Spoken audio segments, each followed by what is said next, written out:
We are live. Was already relatively difficult. Stream's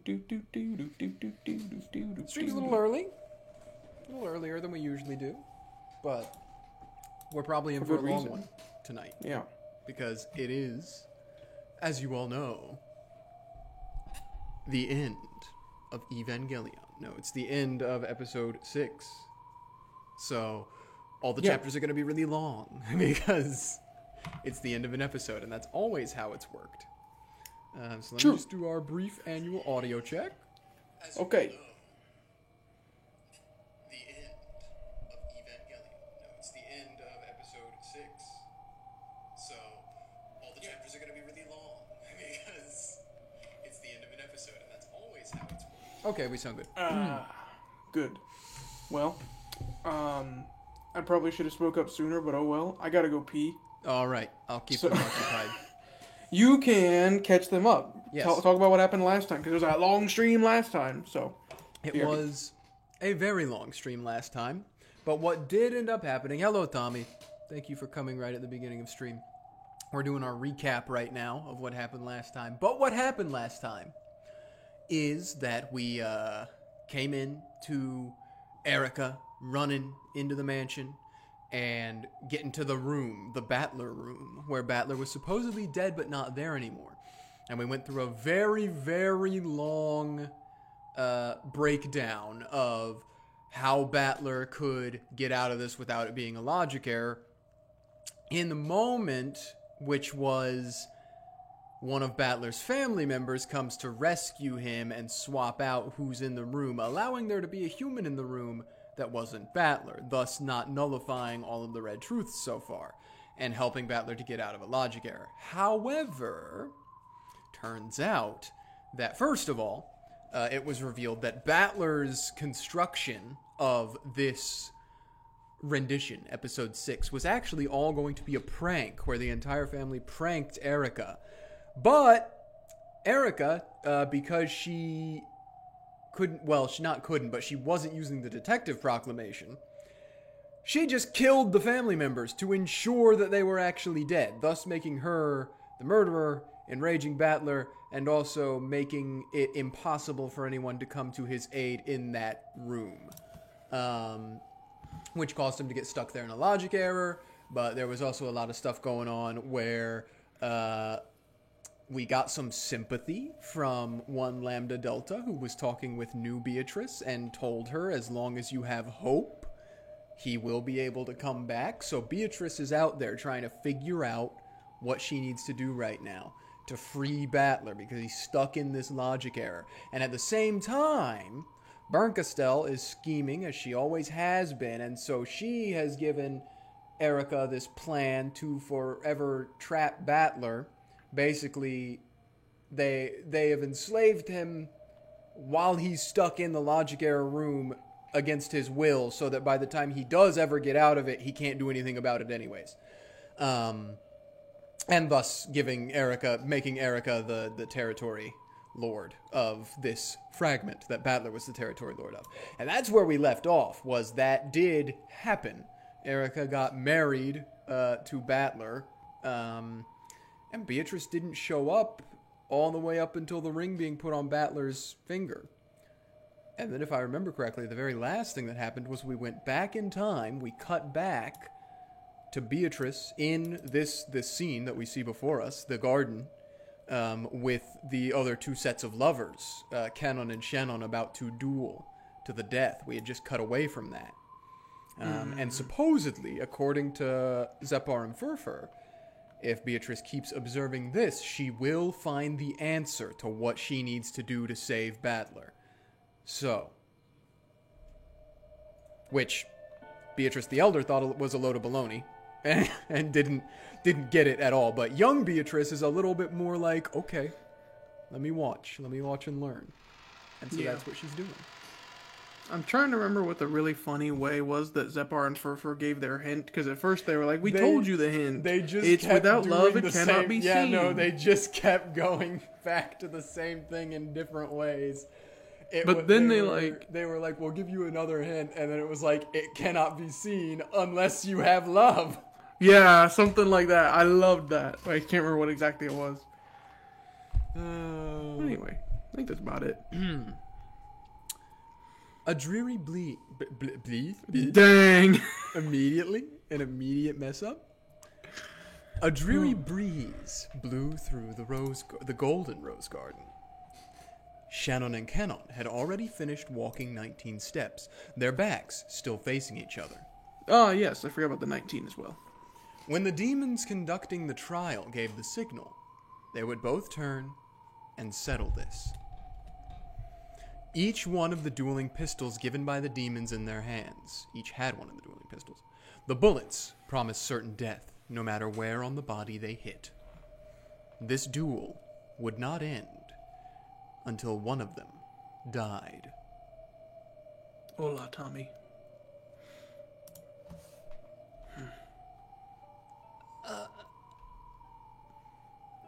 George and Jessica just quietly watched the ones they loved. They had already entrusted all of their thoughts to them, as well as their fates. Just watching over their partners was now the only way they could show their trust. Whoa. Whoa, indeed. Portrait view.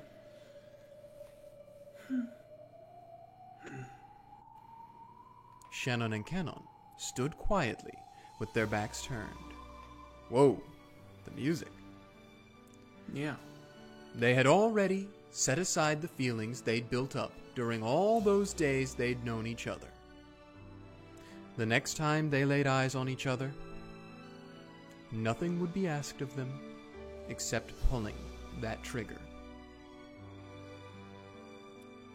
The only one who still couldn't muster any determination or resolve towards this duel was Beato. The closer that moment came, the less she understood. The love between George and Shannon wasn't standing in the way of the love between Jessica and Kenon, or vice versa. That's also a thing that's been happening, is this entire time Beatrice has been like, why? Why do we have to do this? Much like me earlier in this episode, where I was like, why do they have to do this? It's stupid. It doesn't make sense. There's no reason for them to do it. She's doing the exact same thing. Mm-hmm.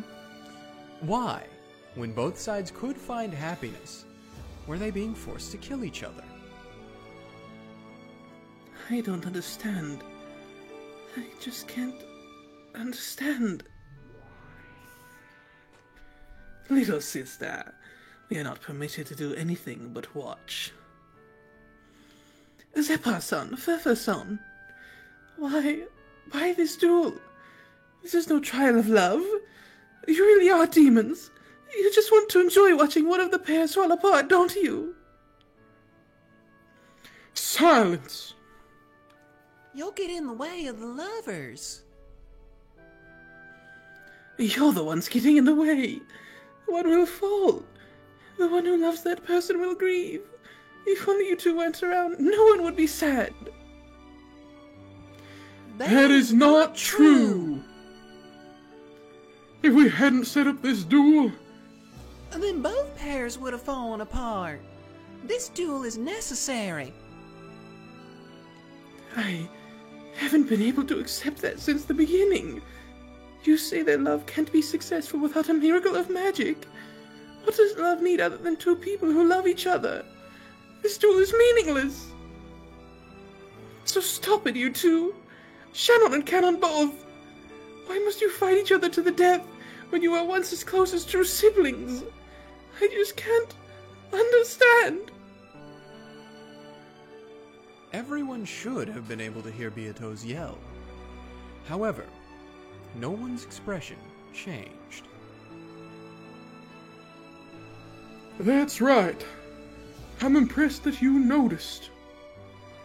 This is love's truth. What is? Normally, love needs nothing more than two people who love each other. Therefore, when there aren't two people, we must use a duel to make that number become two. I could understand if it were a duel between two people fighting over one woman. If it were a duel to cut three people in love down to two. But here we have two pairs of people. The world formed by each pair is complete, isn't it? There's nothing compelling them to fight. The minimum number of people that can create a world is two. A world can only be born, love can only be fulfilled when two people gather. That's why this duel is necessary. So that they can get up to that number of people. Are you saying that furniture is subhuman, so they don't count as a single person? Exactly! Furniture is subhuman. That's why furniture and a human cannot add up to two people. That's insane. Status has nothing to do with it if both of them love each other. No, it does! Dang. Oops. Do you really think that the status of a pair of lovers doesn't matter?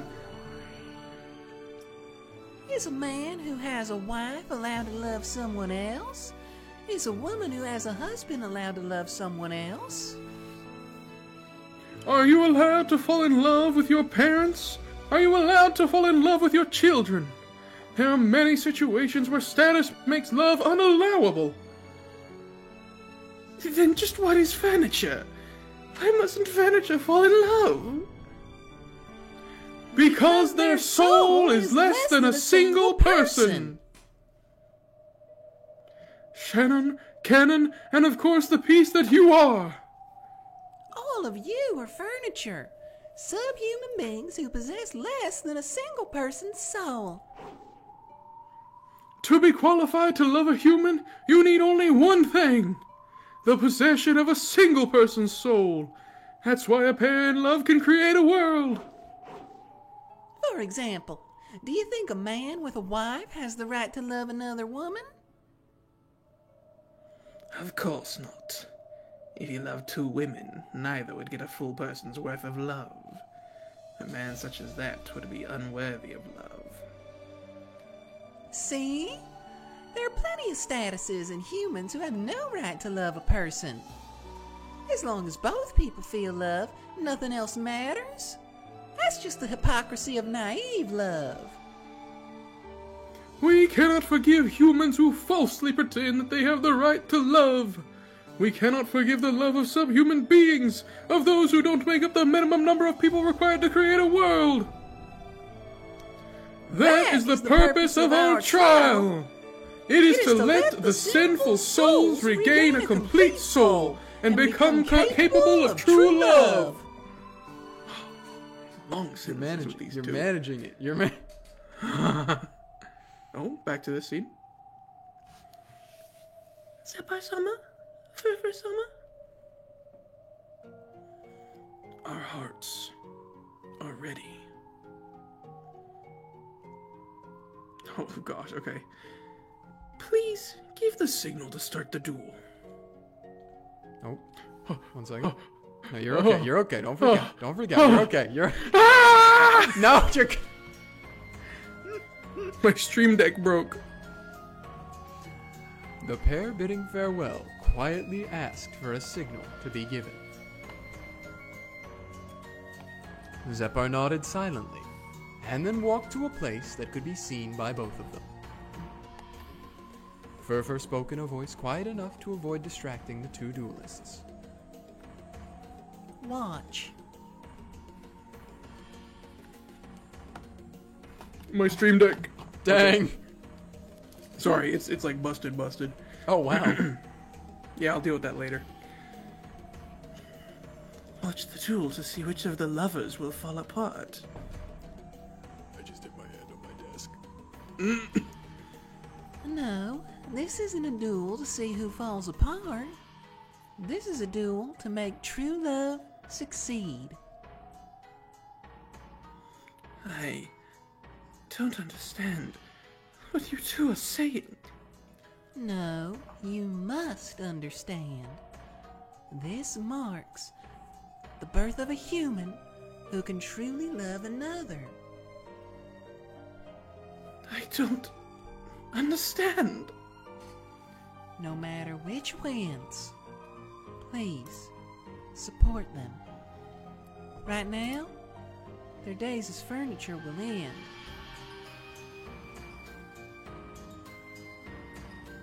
The signal is simple. I will count to 3. When I reach 3, the duel will commence. Understood. Same here. If both miss, the duel will be temporarily suspended. You will be given bullets again and will start over from the beginning, with your backs to each other. I guess it'll repeat until all is settled. Zepar, have you seen this sort of duel many times in the past? Of course. I've seen many of them. Usually, how many times do they need to face off before it's over? In almost all cases, it's decided in the first round. They must all be really good shots. That's not it. If one side misses, the other can corner them at their leisure and shoot. If the first bullet misses, then you've lost your chance at victory. However, if you take too long, you'll lose before you can even pull the trigger. If you're going to lose anyway, you'd at least want to have pulled the trigger first.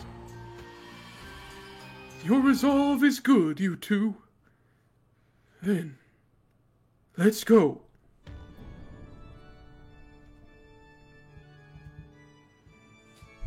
Who do you think's gonna win?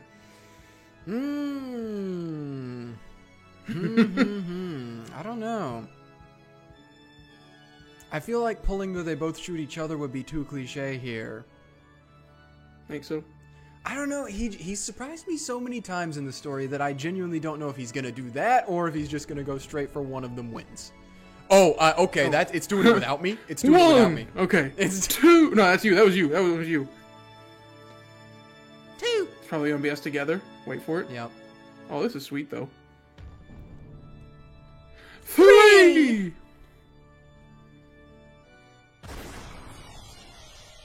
Okay, wait. Okay, we have a chance.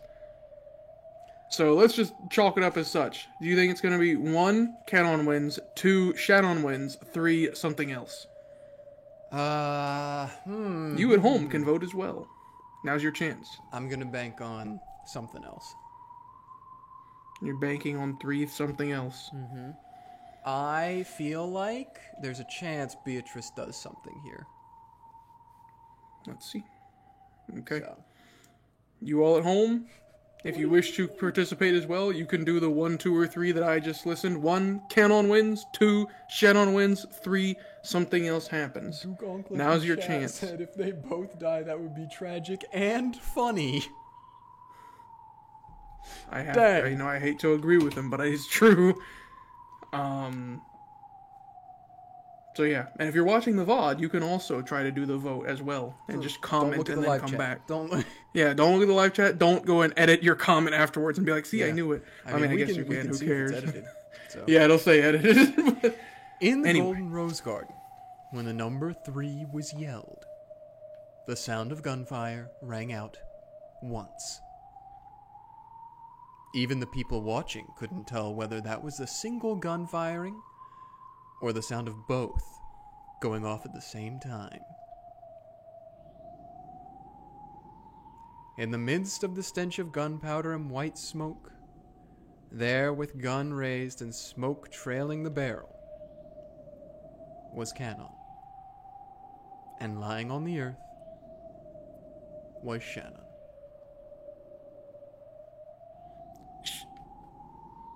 Shannon, son. No. Shannon fell before the gun fired.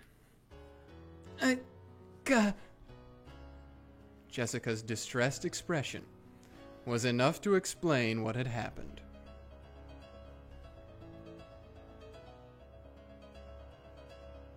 Slowly, Shannon stood up.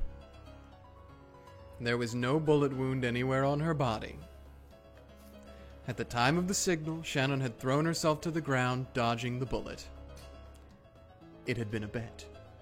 If Cannon had turned around and taken the time to aim carefully before shooting, then he would have shot her as she lay there. However, if Cannon shot as soon as he turned around, she would be able to dodge it. Cannon had also made a bet. He did not underestimate Shannon's skill with a firearm. He was fully aware that if he assumed Shannon would be timid enough to let him shoot first, he would lose before even pulling the trigger. So, he had decided to shoot right away. And he had predicted that when he shot, Shannon would reflexively pull the trigger too. Since he intended to shoot right away, he would be more mentally prepared. So he was confident that he'd be able to shoot accurately. If Cannon had cautiously turned around, and Shannon had shot instantly with the strength of her will, then Cannon wouldn't even have been able to pull the trigger. So, no impatience on Cannon's part was to blame here. The two had simply given it their all, left their fates to the heavens, and reached this result.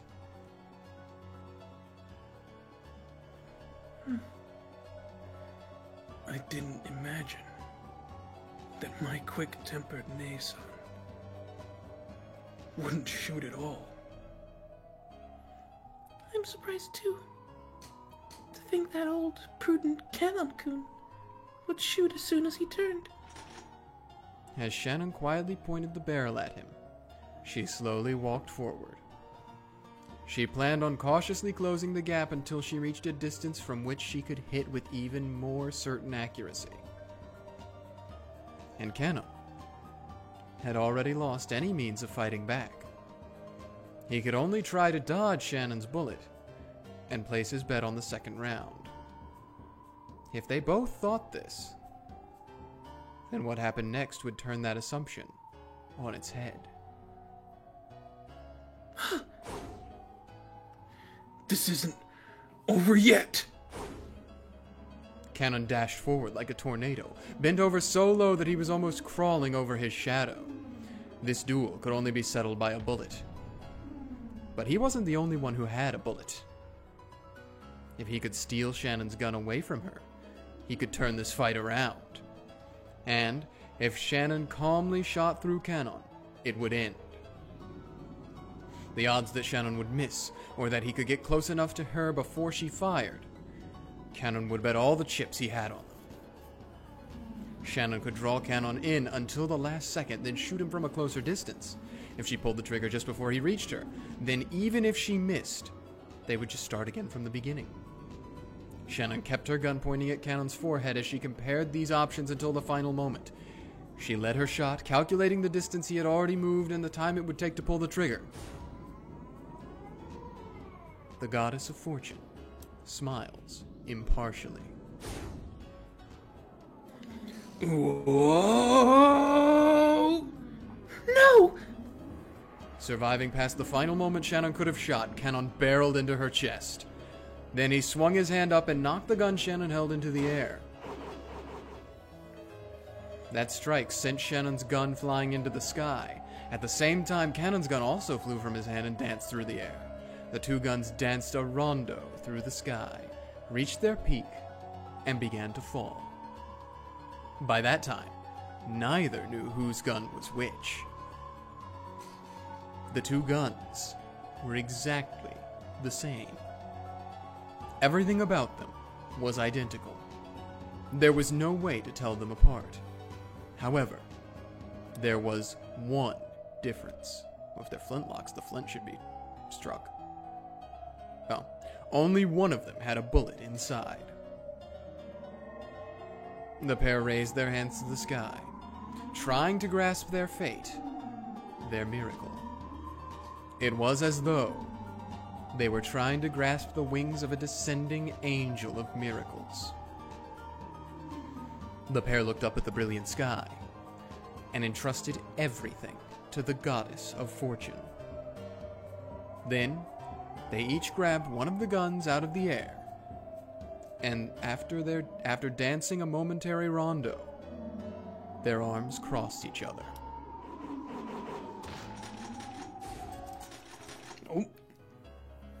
Even that had been like a dance. Then they pressed the barrel of their gun up against the other's forehead, both as steady as a rock.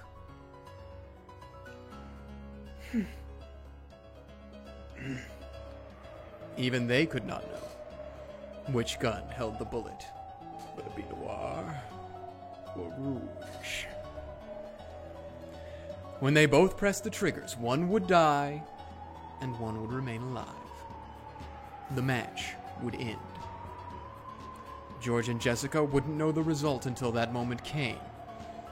However, was it really impossible for the two holding the guns to know? The muzzle of Cannon's gun, which had already been fired, must have been warm, and the muzzle of the other gun, which Shannon hadn't fired, should have been ice cold. So perhaps the pair of them did realize which gun was which. And yet, both expressions were solemn. The faces of those who would believe in their fate unswervingly until the moment the triggers were pulled.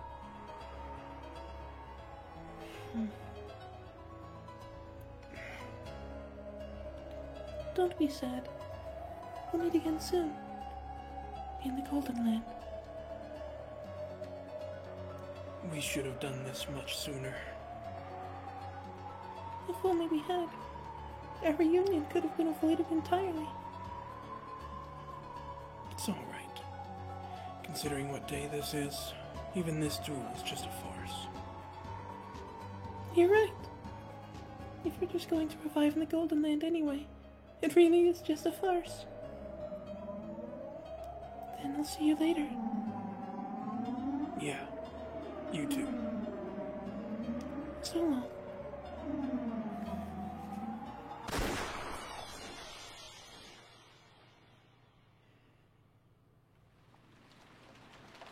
That was a new song, by the way, the title of which was Life. Cannon-kun? Hey, what's going on? Hang in there! Suddenly, Cannon fell to the floor as if he'd had an attack of anemia. It happened without any warning beforehand, so everyone rushed up to him in alarm. Hey, wait a second. What? If Cannon dies in here, Yeah. how does Erica explain that? The room's sealed.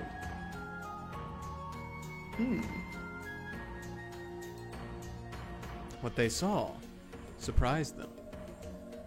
There was a single strand of blood across his forehead, making it look as though it had cracked open. And foreheads don't just crack open. Huh? How? What happened? What's going on?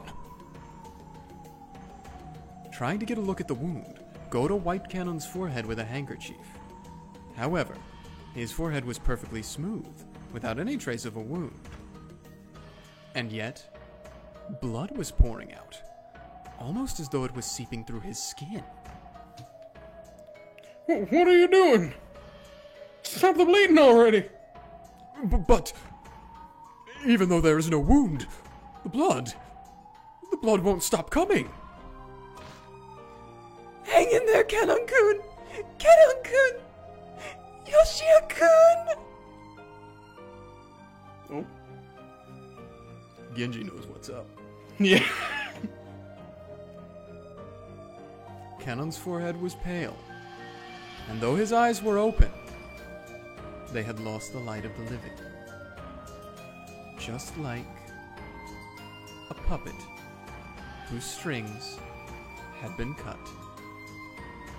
He had passed away.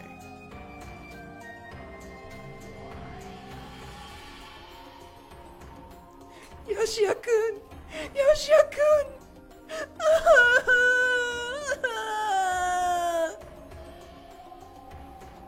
So long, Cannon-kun. And thank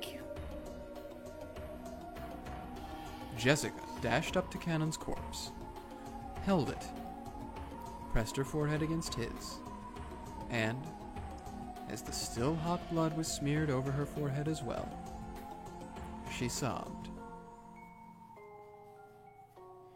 Shannon. George, son, we've won. Now, I finally have the right to love you. Finally. Shannon leaned against George's chest, as though the strings holding her up had been cut. George held her in silence. Yoshia-kun! Yoshia-kun!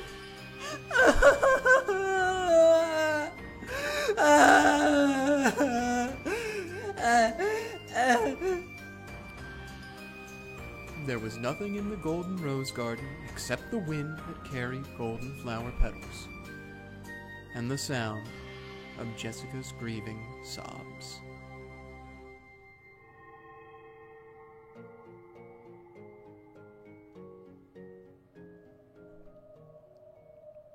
So if you voted 2, you were right.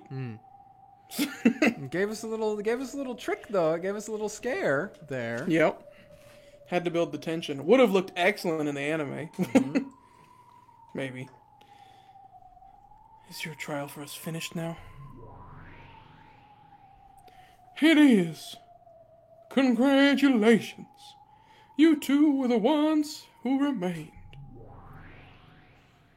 We will give you our blessing, but please don't forget, you are now responsible for nurturing your love. Please, take good care of the seed of love that this miracle has created. Of course. I swear it to her and you two. And now, let Shannon have the miracle of magic. Now, your soul will become human. You'll become a single person. Gather, incomplete souls. Become one and know love. When Zepar and Furfur faced the heavens and yelled, the miracle of love gathered the souls around Shannon.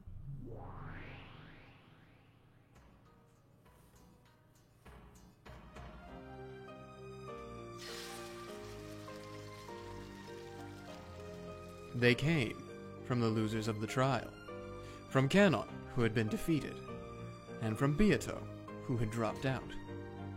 Slowly, the bodies of the two began to break down into flecks of gold dust. Oops. What is... What's going on here? No one ever said that the losers would disappear. As she yelled, Beato the Elder supported the body of her fading little sister. However, the two demons were smiling quietly. Cannon has disappeared because he died. Beato was born to love Battler and is disappearing because she has lost the qualifications to do that. It is quite fair. If you had survived, the other two would have vanished. Hang in there, little sister. Hang in there. Weren't you going to solve Battler's closed room and save him? What are you doing, getting finished off in a place like this? You call yourself a part of our complete form?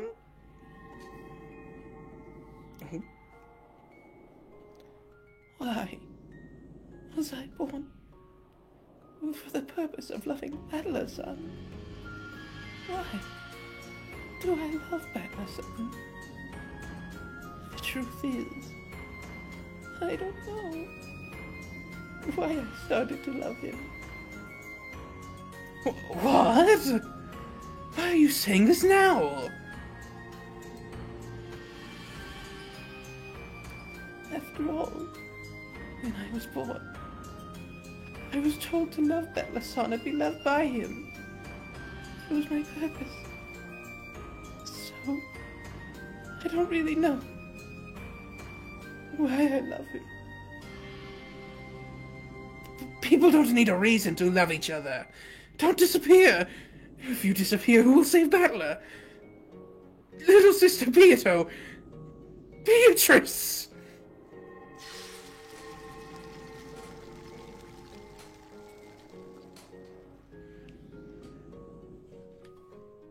I guess there's only one Golden Witch left.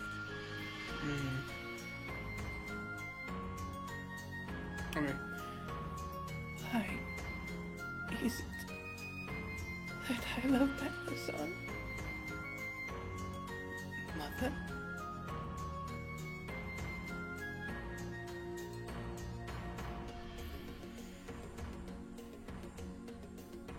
I'm assuming this is young Battler. Indeed.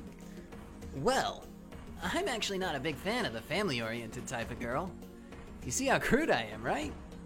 I just can't handle acting politely in front of girls, ladies first, and all that stuff. So, if I had to say what type I liked, well, I'd probably like a Jessica-ish girl. If I'm crude, why shouldn't she be too? It'd probably be just perfect to have a rough, relaxed relationship where we could mess around without worrying about gender and be rude with no worries. So, if I ever get a girlfriend, I hope it's someone I can joke around with all the time. Huh? What would she look like? Can't say I care much either way. Well, if she did happen to be a glamorous woman, blonde and bouncy with blue eyes like in Western films, that'd be awesome. I'd love to rub those boobs.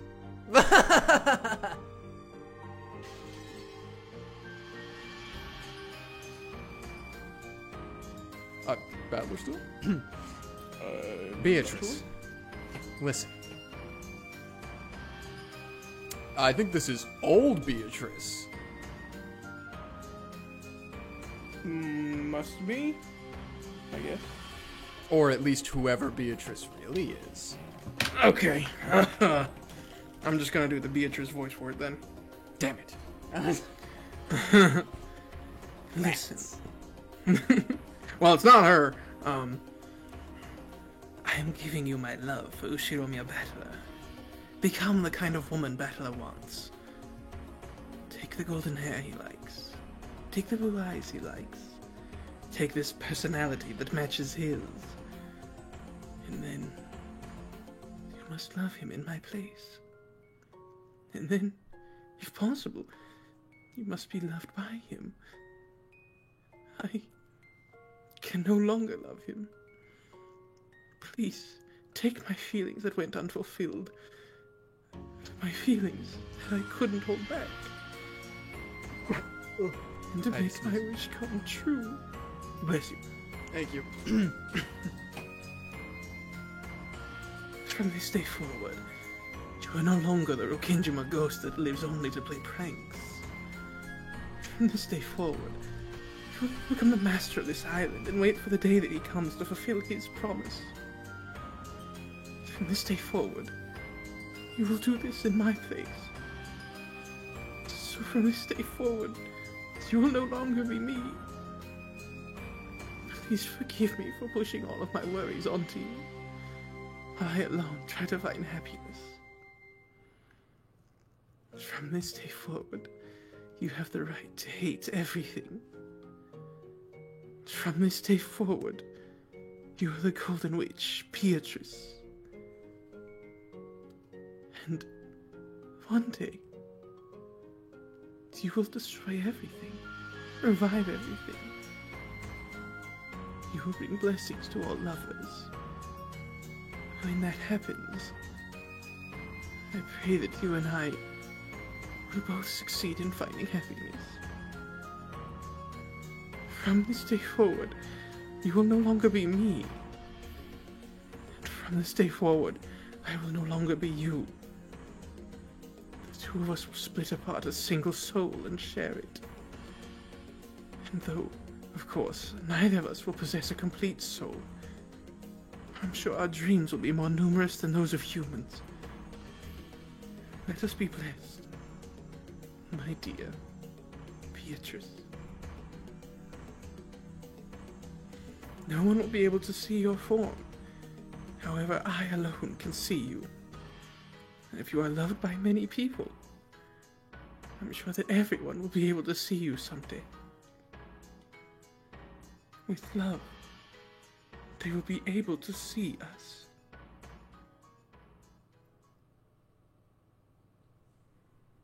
Got all that? Is that the big hint you were talking about?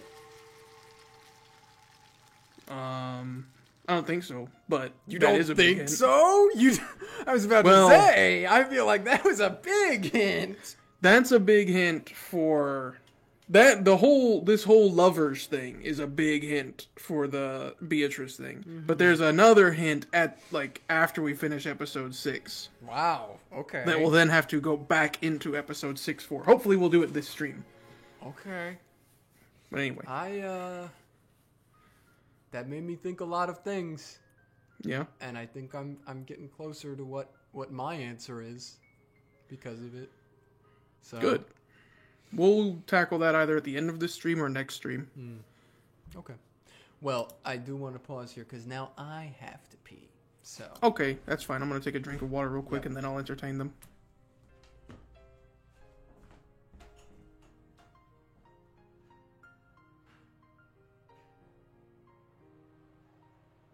Okay. Sorry, folks. I finished sipping my water. I'm good now. Well, we've made it thus far. I'll go ahead and tell you all, and I'll only tell him if he asks. We have another new song we're listening to right now. I'm not sure how to pronounce it. I think it's Lorelei. It's Loreley.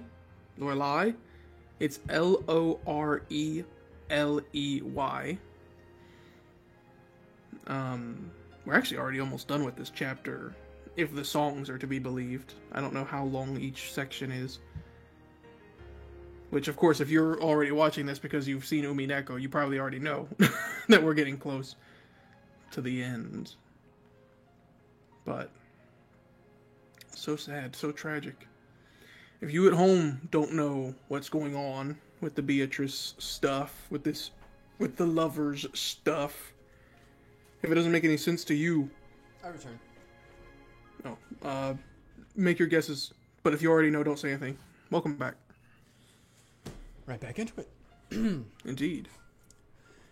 Yoshia-kun. Are we dreaming? Insane. What kind of joke is this? Well, Get Dr. Nanjo! Call Dr. Nanjo here! Goda. That is enough. Genji, who had been calm and silent through the whole thing, finally spoke. And his were the most reasonable words spoken. If they called Nanjo here, then what? Not only was there no arm to take the pulse of, oh, he disappeared. There wasn't even a forehead to feel the heat of. Like leftover snow on a spring day, Kanon's form had been, by now, not even a trace remained. His form had sparkled with a spray of gold, vanishing completely. Where did he go? Where's Yoshia-kun? Yoshia-kun! Yoshia-kun! Even I don't know how to explain that one without magic. So, Kanon ate a pill that disintegrates your body. I don't know. so long, milady. No. Jessica. Oh, you're here too? Kanon-san. By now, no one's eyes can see us. That means that we're no longer in their world. However, We are right here. You're right. We are here. For us, a body is nothing more than a cage made of flesh. There's no need to be sad. But I do feel sad for her. For Jessica-san. This is all my sin. This is why furniture isn't supposed to love. What will you do now? Though I have lost my form, though I can no longer talk to her, and even though if Jessica ever talks to me, I can do nothing except nod behind her back. I will be by her side. I think that's wonderful. What will you do? I want to save Battler-san from a closed room. A closed room?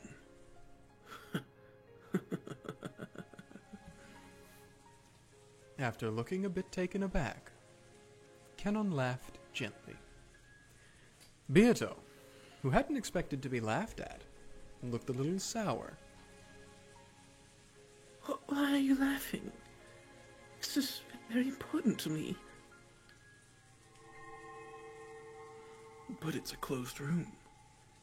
That's something for humans with bodies to worry about, right?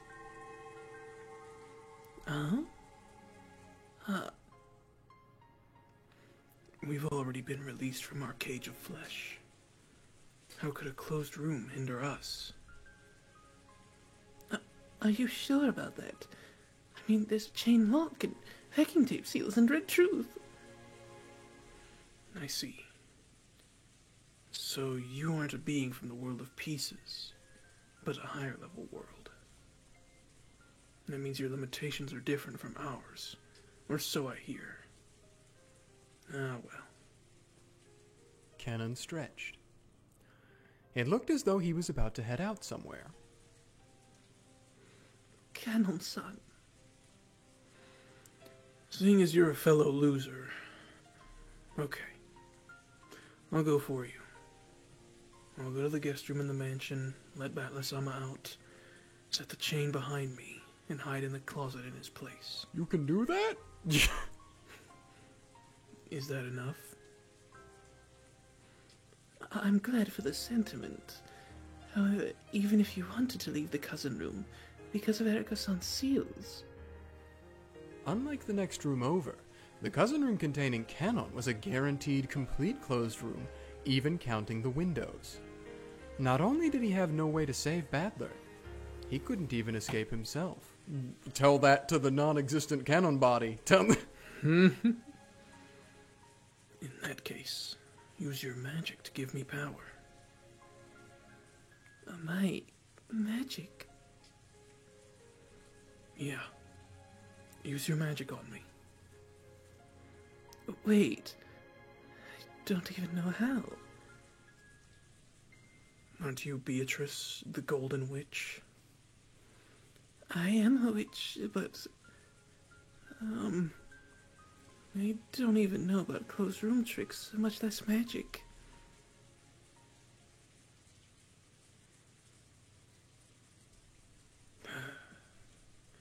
Okay, listen up, Beatrice. I'll only tell you this once. This is what a witch is.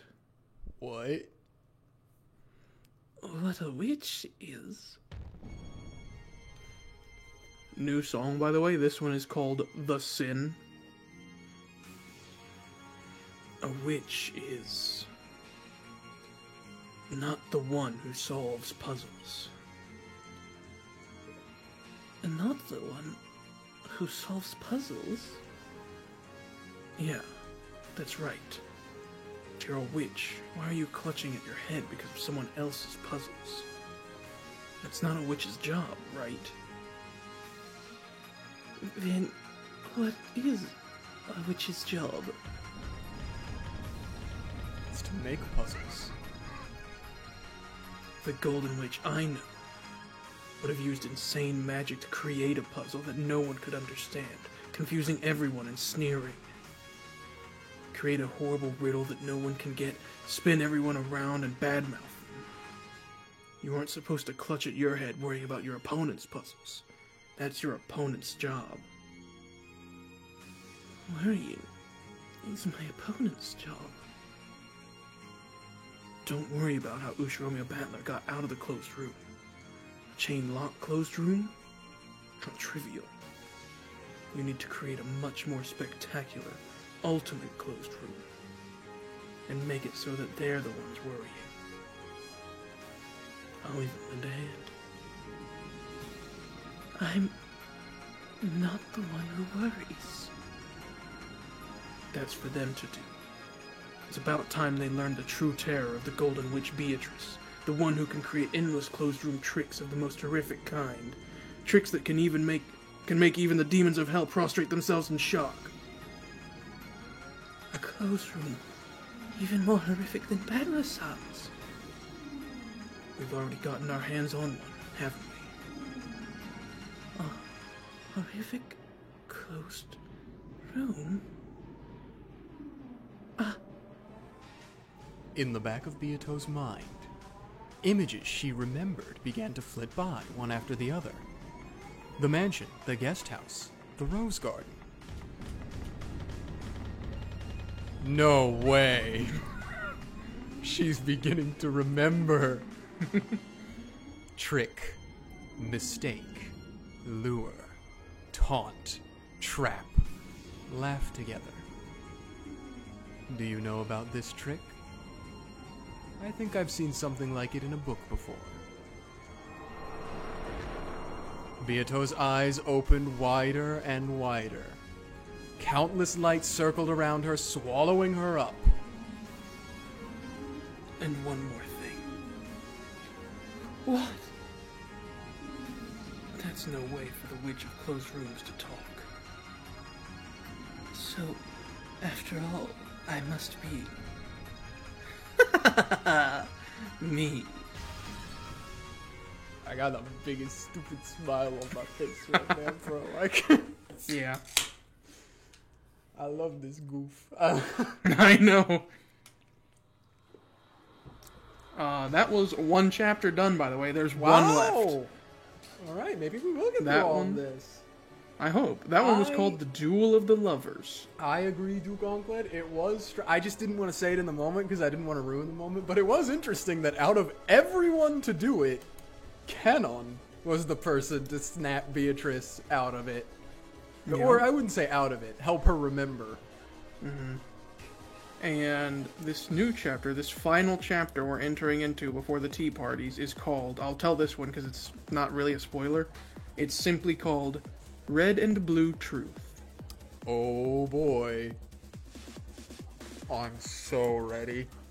My It's a body biggin. is ready. The marriage ceremony ended without any problems. And the reception was held inside the cathedral. And apparently we're having a rave. Yeah, this is that one with the silly name again, Rudier. Yeah. As the goat demons partied raucously, Villanor could be seen leaning against a pillar, trying to escape from the noise. I looked it up, by the way. The scene where she does her laugh was last time with Dang. Gap. I missed It was it. the... Okay.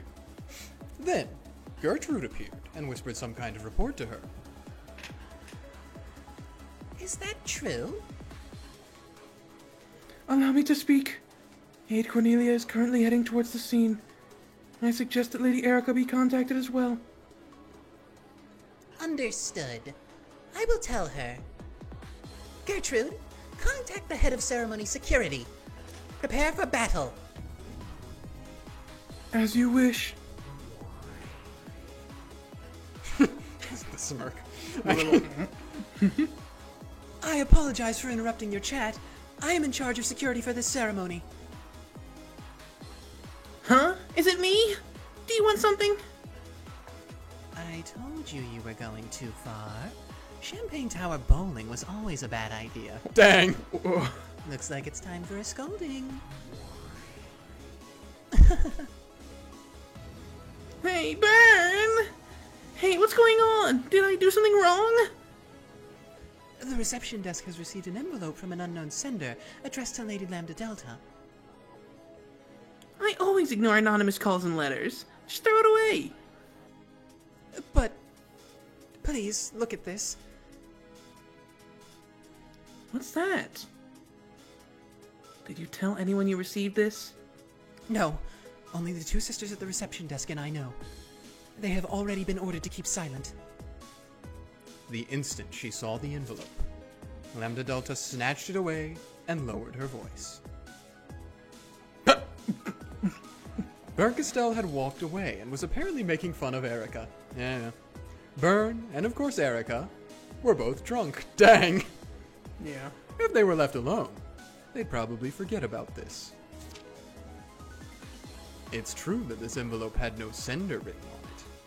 However, the seal done on the gold leaf fulfills the same purpose. This seal is...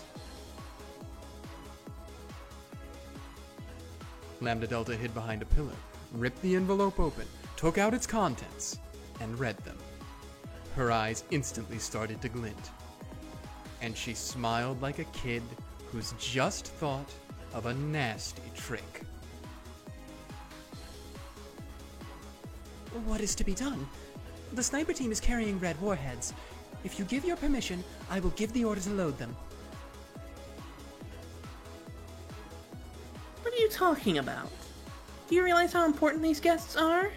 If a stray bullet hits one of these attendants, all the new Shyster sisters will be sent straight from the factory to the guillotine for the next 10 years. Understood. We will intercept with regular warheads. Shall we post watches around the Seven Sisters of Purgatory? Why would we need those? After all, the Seven Stakes are battlers, and now Erica's furniture. Why would we post watches around our allies? Just make sure security is nice and tight. Oh, Lambda, you little... Just now, we received a recommendation from Assistant Inquisitor Gertrude suggesting that we make preparations for battle. Her reasons are unknown. From Gertrude? Then follow that recommendation. The party's more fun once you liven things up. Understood. 00 calling Shyster 17, Shyster 38, Shyster 45, code R. Be on your guards. Transmitting level 2 alert. 17, copy. 38 copy. 45 understood. It'd have been so much cooler if you said copy too, yeah? I just got nervous. Alright. 45, come over here a second. What is it? Hey, we're on the job! Stop, don't play with my ears! Whoa, whoa! Your ears. Better fold them down, yeah? What did you say? You're kidding, right? That's impossible! Cornelia is heading there now. The odds of Beatrice attacking here are extremely high. I recommend suspending the reception and evacuating. What's going on, Erica? Something go wrong with the entertainment? No, my master. Please continue to enjoy the reception. Hey, somebody, let's get Lady Burnkestel some more dried plum wine. Erica didn't have time to hide her agitation. When Burnkestel saw this, she knew that their final, late guest had finally arrived. Lucinée, I hear there's been some movement in the guest house. The guest house? Who cares about the game board now? Well, they're saying that Canon-kun disappeared from the cousin room. What? Are you a moron? The cousin room is a perfect closed room, with the door and all the windows perfectly sealed. It's impossible for him to escape. No, I've been snooping around as well. There's no mistake. Canon has disappeared from the cousin room.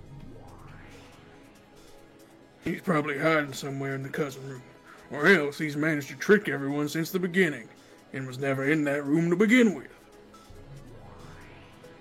That's impossible. It's been guaranteed that everyone is in the cousin room except for the specific names Lady Erica read aloud back then. It's impossible for him to trick his way out of there. How did he get past the Jungfrau seal barrier? No, first off, where on earth is Canon? Find him at once. At that moment, the cathedral suddenly went black. The surprised commotion of the guests filled the cathedral. This next song that we're getting is a first time hearing, and it's called, in English, The First and the Last. Whoa. There's a lot of new songs in this, by the way. Anyway. She's here. 00 calling all shysters. Code R alert. Shyster 17, can you repair the electrical systems? Negative. Communications with the management staff have been severed. All shysters. Code red. Rock and roll. True. Copy. Copy. Copy. Copy. No, wait. Understood. Copy. Going. The sniper teams and the chandeliers all released their safeties at once. The entire security team down in the hall loaded their ammunition. Holy moly. Lady Erica, let us evacuate to the waiting room. It is dangerous here. What's dangerous? I am the territory lord of this world. Why should I have to run away in fear? Gertrude, set up a VIP guard barrier. Call Cornelia back here at once. Yes, executing. A barrier? I need to be wrapped in one of your pitiful, pathetic barriers while I'm wearing a wedding dress? Mm-hmm. How insulting! This disturbance made even Battler groan, as he sat in the next seat over like a doll. Like the next room over. It's way worse, but his current behavior is making me think of Dougie. Shut up! I can't. I'm sorry. It's... Shut up about fucking Dougie. I can't. It's Dougie. Oh, I'm always happy to see the 7 stakes too, Onklid. I'm always... Yeah, they do have silly voices. Even with his soul sealed, Battler probably realized that something strange was going on. She's late. Right, Lambda? Totally. She sure kept us waiting. What was that just now? A love letter from someone? A fan letter. From the Lambda-chan fan club. Lambda Delta played dumb and munched some popcorn. Then, the lights finally turned on. That doesn't seem much brighter. It was clear that during the blackout, Beatrice had snuck in somewhere nearby, possibly even inside the cathedral itself. The Whispering Demon attendants all realized it as well. Whose scheme was this? And what were they doing? Though it may have been imprudent, they were looking forward to this, and an excited chatter filled the cathedral. Oh, she's back. She's back. She got out of time out. It looks like she came. Gap! They let you come back too? Come on, putting me in a jail is pointless.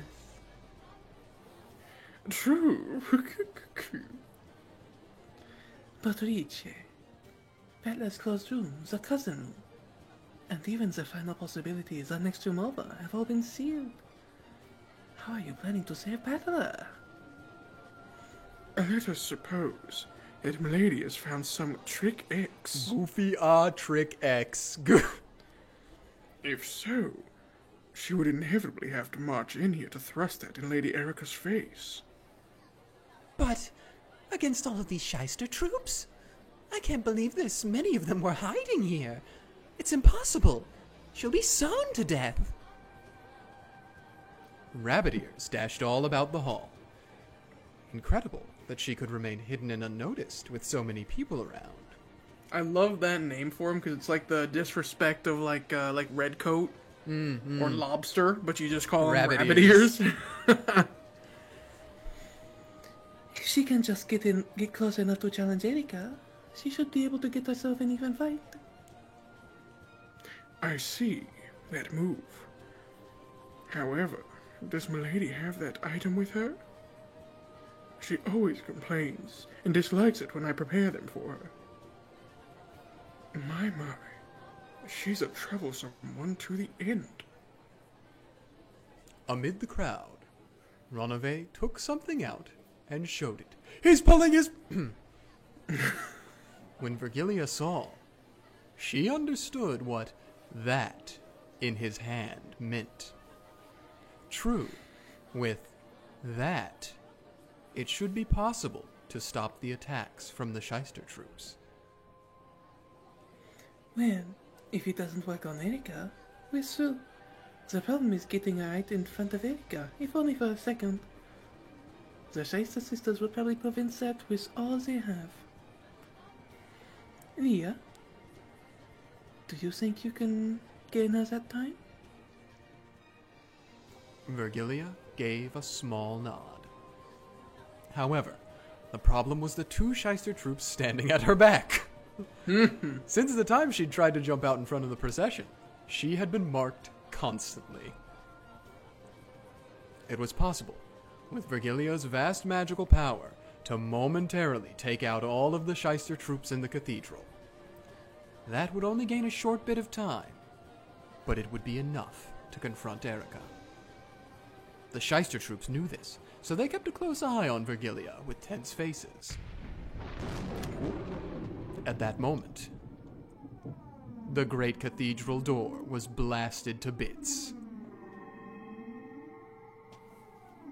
The fragments became bright gold butterflies, which danced across the room in a beautiful blizzard of gold leaf. That golden storm slowly faded away.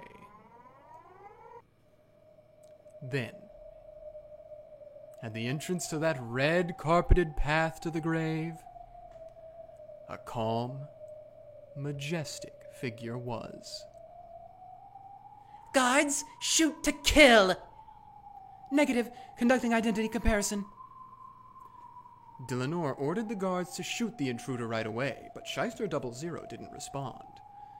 Was it because she had been warned about shooting the guests, and was afraid of the consequences of possibly shooting a drunk guest pulling some sort of prank? No. 00 was just coolly and calmly carrying out her duties. What a CG. Oh, what a surprise. And I thought you weren't going to make it.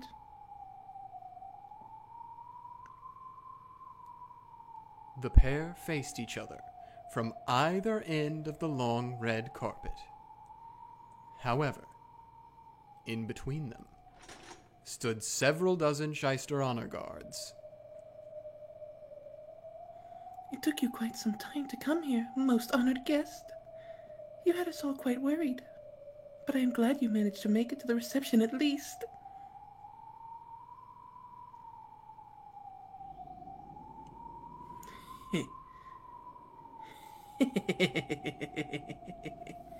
My body is ready.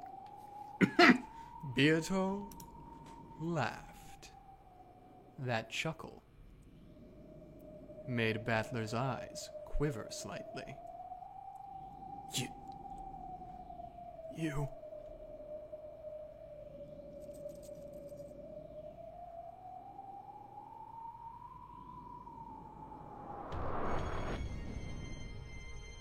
Did I keep you waiting, Furuno Erika? I am here to celebrate! She had an overpowering and evil presence about her, strong enough to make anyone shiver. Was there really any need to confirm her identity now? Who else could possess such an overwhelming presence? Beatrice! Let us meet again in hell is a favorite parting line of mine, but... Identity confirmed. It is the great Lady Beatrice. this time, it really did happen. Furudo Erika! At that moment, the two shyster troops standing behind Vergilia slumped over and fell to the floor. Ronove had touched the bases of their big ears from behind. It was clear that he had applied some sort of magic. Someone find a doctor. These girls appear to be ill. Oh, All shysters, open fire! another new song? Holy moly! Beato, now! Just an instant before the shyster troops could fire, Vergilia raised her arms to the heavens. Oh my gosh. I'm gonna say it as fast as I can. This new song is called Anti-Demon Sequentia. Dang. Yeah. Her magical power, which was more than enough to remind all present what her name had meant at the height of her strength, became a spirit wave that exploded throughout the cathedral. Its shockwave made the stained glass windows shatter and colorful glass shards poured down everywhere. Spirit particle warfare defenses! Hurry on, reboot! However, all of the shyster honor guards who didn't have spirit particle defenses toppled over like dolls. The ceiling snipers were defended and able to avoid a crash, but it would take several minutes before the system could be rebooted. That span of time should be enough to reach Erika. However, it wouldn't be possible to defeat Erika in just a few minutes. There was no way they'd be able to carry Battler away in that time. What else could they use this precious time for? Beato dashed down the red carpeted path. She ran down the path to the grave, which was lined by shyster troops lying there like corpses. She had called this place Hell. In that case, running from hell to the grave was actually going backwards. Beato's figure dashing through the corpse-ridden path truly symbolized her resurrection. Milady, take this! Got it! As she dashed, she snatched something white from Ronove's outstretched hand. There was no longer anyone blocking her path to Erika. However, at that instant, a gold thread came from in front of her and rapidly sewed through the red carpet towards her like a sewing machine.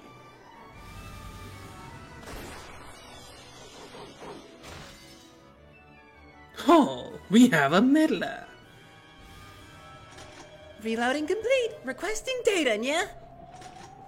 A firing radar targeted. Data link to 410. 410 was clever. She had predicted that Vergilia would go for a spirit particle attack, and had folded her ears and 45s over beforehand. That's how that works! Mm-hmm. So they were the only ones who weren't taken out. Firing! Once again, the golden sewing thread chased after Beato, weaving like a sewing machine. It was as though an undulating golden snake was shooting after her. Impudence! You mean to delay my precious showdown with Erika? Beato jumped sideways away from the red carpet, then dashed across the long table covered with beautiful food. The gold snake chased her, sewing through the pure white tablecloth like a sewing machine and scattering dishes left and right. The goat attendants ran about wildly, trying to escape. The cathedral was wrapped in pandemonium. I can't believe some of those rabbits evaded the spirit particle attack. This is bad. If they take up that position, there's nothing we can do. The pair of snipers, attacking from the chandelier high above, were much further away than Erika was, too far for Beato to reach. Furthermore, their position landed the entire cathedral inside their range of fire. Too bad, nya, Beatrice-sama. The trials of love are harsh, nya. 45, new magazine. That's just really funny. You mean this? Gap handed her the magazine. What a comedic... 45 always handed them over backwards, so 410 was a bit confused to have one handed to her the right way up. Huh? Yeah? Yeah. Let go, yeah. No matter how distant a position they might take, it was no problem for the elusive Gop. Gop twisted their long ears up and then tickled them with her thumbs. What the? The shyster's greatest weapon was also their greatest weakness. The two doubled over with laughter. I got these two. But how many seconds do we have left? The other shysters will be reactivating. On the other chandeliers, even more powerful shysters were slowly starting to move again. It would be impossible to buy any more time. Ah, Gab. Thanks, I'm in your debt. Don't forget to thank these guys, too. Beato, good luck. Hang in there. You don't have much time. Erica! You have something of hers. Beato cut through the crowd of scampering goats like Moses. What a comparison. Her goal was straight in front of her. The place where Erica and Battler were seated.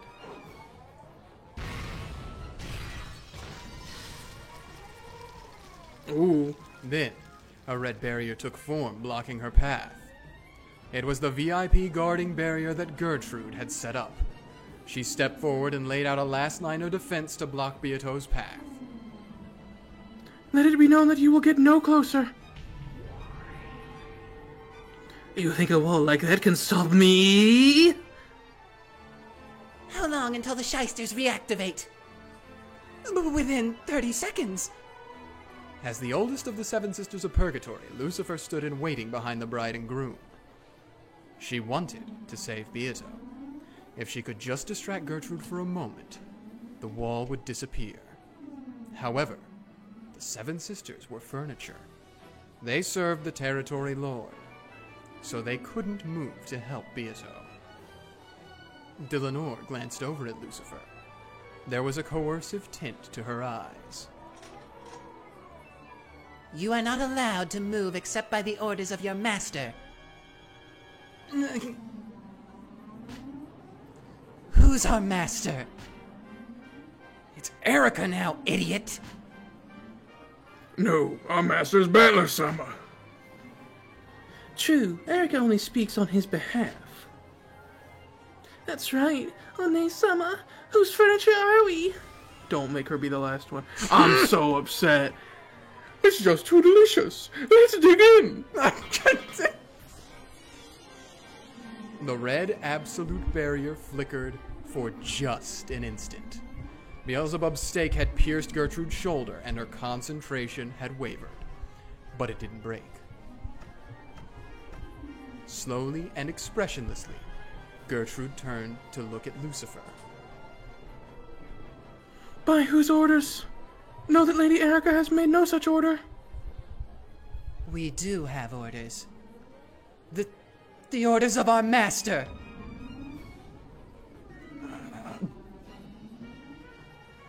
How can a master who cannot speak give orders? Even though he can't talk, understanding your master's will is furniture's job. Then, it cannot be helped.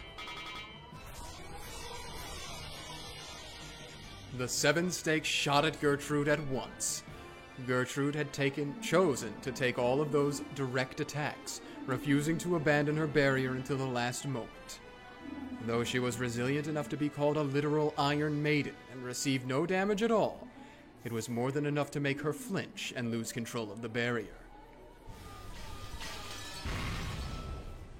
Good work, my furniture. Beato shot through the scattered reg fragments of the barrier, and she was finally right in front of the bride, her rival, Erica. Huh! However, there stood the final shield protecting Erica. Death sentence Dillanor. You're too late. Time is already up, Lady Beatrice. Shyster 17, data leaked to all Shysters. Incoming data from Archangel Satellite, homing format, verdict model conceptual guidance. Shyster 20, reactivation complete. Shyster 127, reactivation complete. True. Time's up, yeah. Whoa, even she had those. No, not there. No! Ichi, good luck. Beep. So. Dillinois! Back off, Dillinois A. Knox. This isn't your fight. I have received a red truth denying you from Lady Burkestel. I'm afraid that this will become your grave. I guess, yeah. I don't know what Burnkestel has allowed her to say. However, I don't need to sit around and let that longsword tell me. I'll play with you all you want later, but for now, back off! Yes. Okay. There's no time. The Shysters have already finished reactivating. I'm only living on a bit of borrowed time. You will be the one to retreat. You are the pitiable actor who has chosen the wrong time to make an appearance. Dillinore's red longsword cut a large arc of absolute denial, which headed straight for the crown of Beato's head. However, in that instant, there was a thunk, and the curve missed slightly. Beato didn't let this good fortune go to waste. Oh! She slipped past the longsword, knocked Dillinois aside, and finally stood right in front of Erica. I want to know who hit Dillinois. This time, not a single person stood in her way. Or unless Dillinois did it on purpose.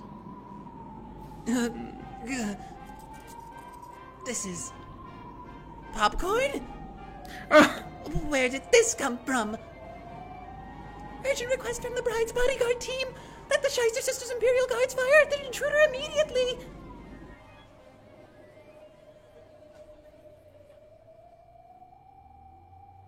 The commotion quieted. However, no one shot. Why? They could have shot if they'd wanted to. All of the Shyster troops had completely targeted her and removed their safeties. Of course, all of them had finished reactivating. However, they hesitated to pull the trigger. But why are they shooting? Let the ceremony guards immediately. But wait! Look at that! Dillinore's expression grew grim. Then, she quietly put her red longsword away. After all, Erica would have to make a decision. If she decided to ignore it, they could shoot to kill. However, if Erica picked that up, they must not do so. So, they couldn't pull the triggers until Erica decided.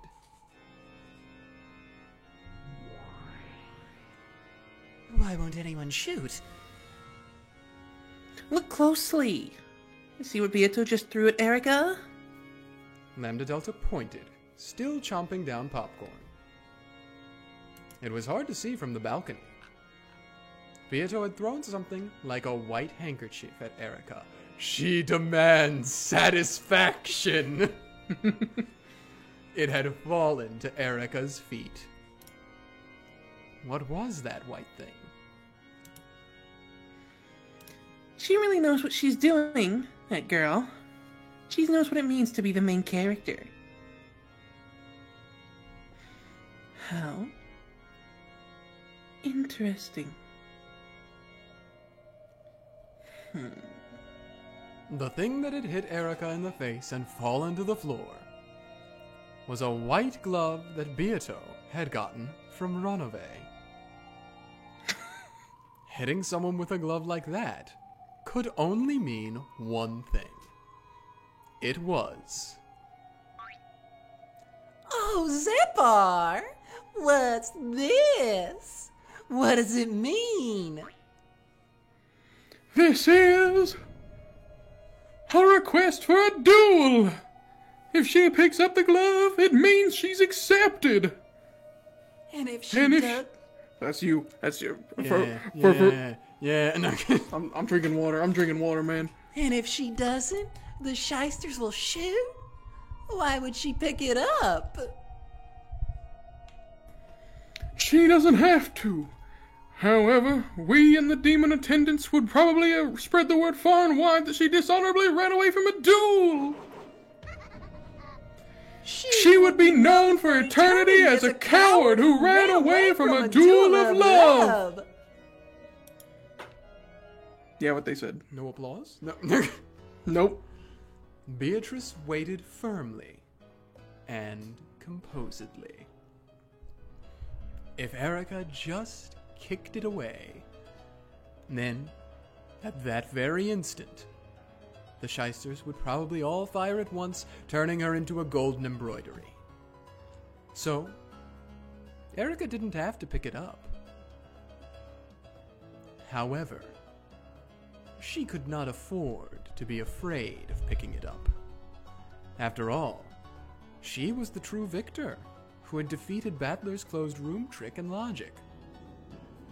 If she was the victor, she should have nothing to fear. So, if she was afraid of doing it, it would prove that she still felt a tinge of doubt about her victory. You think Anjay's really excited reading this right now? Mm-hmm. If I don't pick it up, I can kill you without getting these clothes dirty. That would probably liven up your reception. However, you will pick it up. Oh? And why is that? I've brought a wonderful gift, just perfect for you. You want to know what that is. Therefore, you'll pick it up. Not interested. Goodbye. You'll pick it up. I know that you want to hear about the closed room I've brought you. Which, unlike that trivial guest room of battlers, is simple, basic, and absolutely cannot be solved. That's all you had to say, Beatrice. A closed room. Like a crack addict to a pipe. Well, okay, maybe we should just stick with Moth to Flame. That absolutely cannot be solved. I know you want to accept my challenge. After all, you are... I can't remember which one of them says it. I'm gonna assume it's Beatrice. the detective. Erica threw off her wedding dress as though it were a cape. Yes, before she is a bride or a piece or a witch, she is one thing first and foremost. I am the detective. I acknowledge you as my opponent. Holy. Do we know this one? Okay, whatever. However, are you qualified to participate in this game? Have you managed to fix the logic error? If you pick that glove up, I will prove that I have fixed it in my fight against you.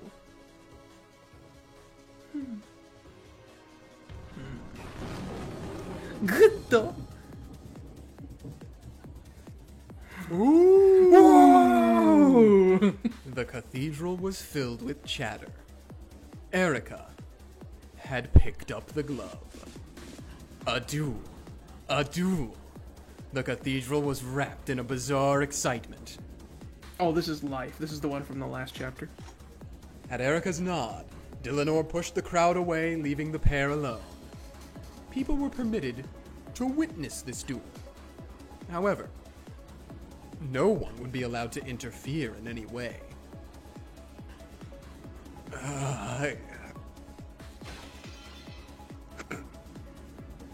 It's okay, Battler-san. Oh, true. Now, hold on. I got twisted. She's gone. She's gone back. It's okay, Battler-san. I've already found a way to save you. How?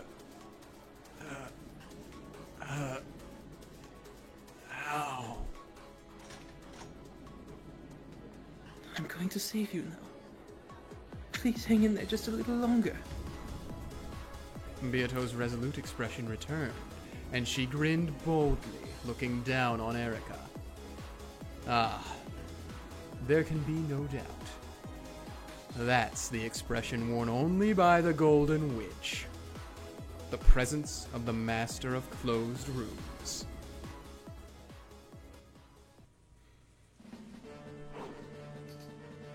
Have we heard this one? No, this is a new one called in English Battlefield. 2 words. A shadow dashed through the stormy rose garden. It was incredibly light and swift. The raindrops never touched him. He made no splashes in the countless puddles. His feet left no tracks in the mud. Have you seen that meme of somebody dodging through the raindrops? Yes, And the Toho yeah, plate. okay, that's Yeah. yeah, exactly. That rushing figure was Canon. Then he ran up the stairs, to the entrance of the mansion. He did not slow down in the slightest to open the door. He ran straight at it as though trying to break through, and leapt into it. Though the door was shut, even that couldn't stop Canon. He slipped through the door, fell into the entranceway, and slowly stood up. His body wasn't even wet.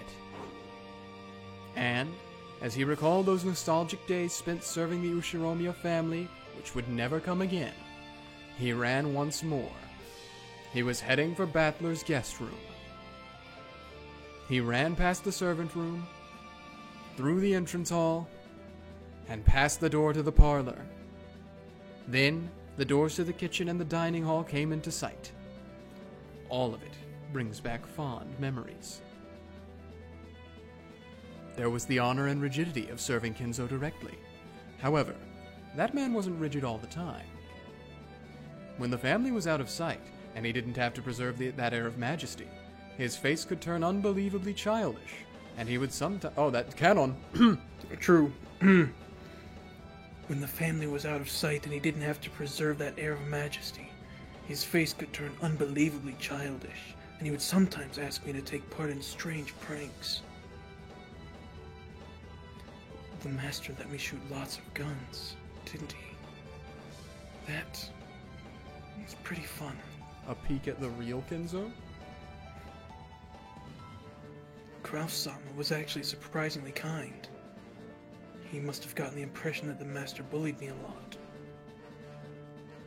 Whenever I was the only one around, he would talk to me in a very familiar way, almost as though he was a classmate of mine.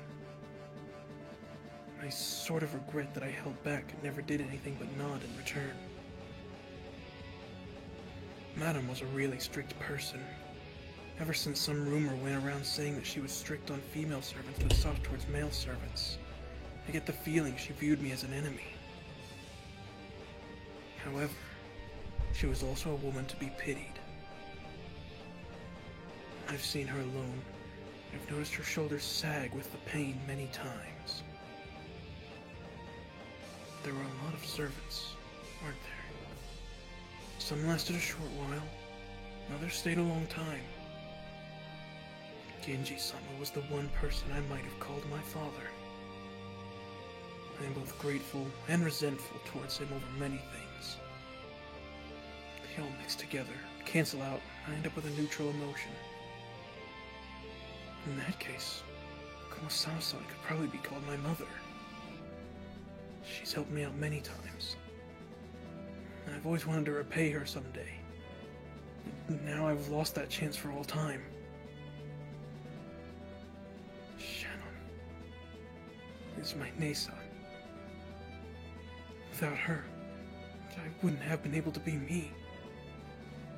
Thanks for teaching me that the ocean is blue. Goda? I hate that guy. Dang! Still, when I complimented his stew, he would sometimes turn red and say there was enough for seconds.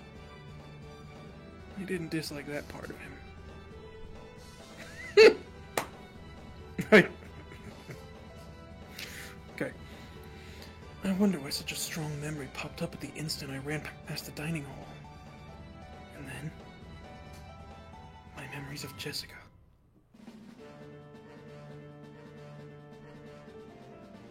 Oh, it's a boy servant. How old are you? I think those were the first words she spoke to me. Dang. She was sizing him up the second she laid Yeah. eyes on him. Come to think about it, she was probably interested in me ever since then. I really did have enough time to build up a love that wouldn't lose to George Salman Shannon's. But since I could only see the gray sea, I wasted almost all of that time. What does she like about me? What do I like about her? I get the feeling we never really made that clear. No, she told me. We should have stayed together longer to eventually find that out. It would have been fine to find reasons for our love later.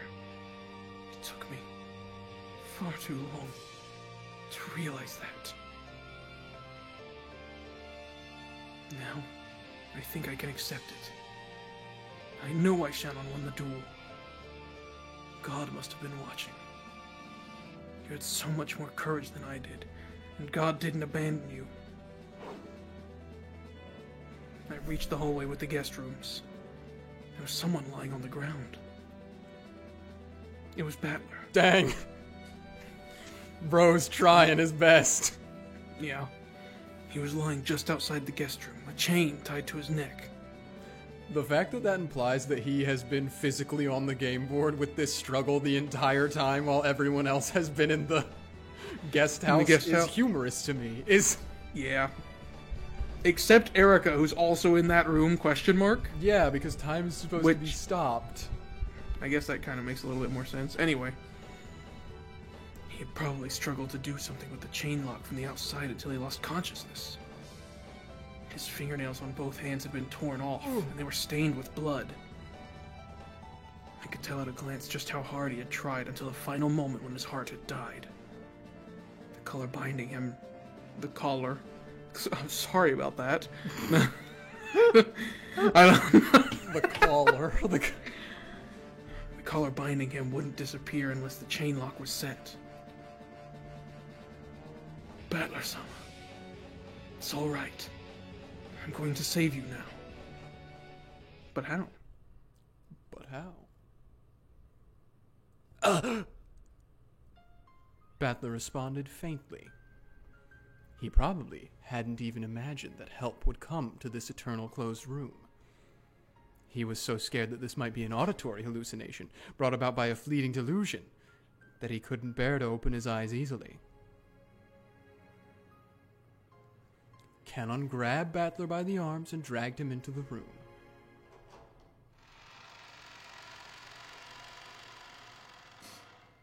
The inside of the room was terrible. The windows had been brutally shattered, and the wind and rain had made its way inside. All kinds of tools and furniture lay broken there. However, Battler hadn't smashed them out of rage. The curtain had been removed, torn, and twisted up into a bundle. He had probably used trial and error to see if that could be used as a rope for some trick. He had tried using everything in the room, exploring all possible options of escape. The traces could be seen throughout the room, and even in the bathroom. The empty bathtub was stained with just a bit of blood, and the nippers lay there on the bottom. To protect this tale, he had nearly been prepared to accept Bernkastel's brutal method of escape, cutting himself into pieces. and washing himself down the drain. He was even willing to tear apart his own body to protect the game that Beato had entrusted him with. He had probably questioned himself over and over in this bathtub, wondering if there was any other way out. By the clock of the game world, not even a single day had passed. However, just how many years has it been in the closed room of the logic era?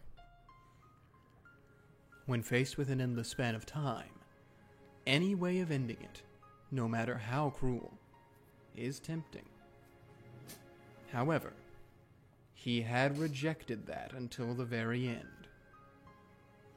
And, even in the last moment when his heart died, he had wanted so much to show his iron will to escape from this closed room that he had chosen to fall here in the corridor, with the chain still around his neck.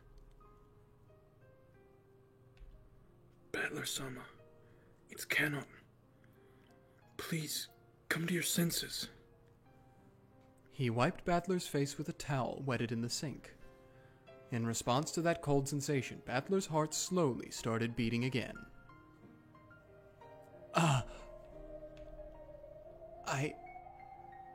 It's you. Canon-kun.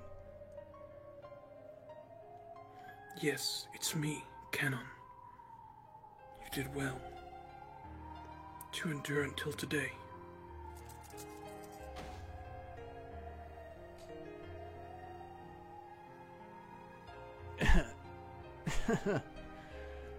Looks like I slept in just a little too much.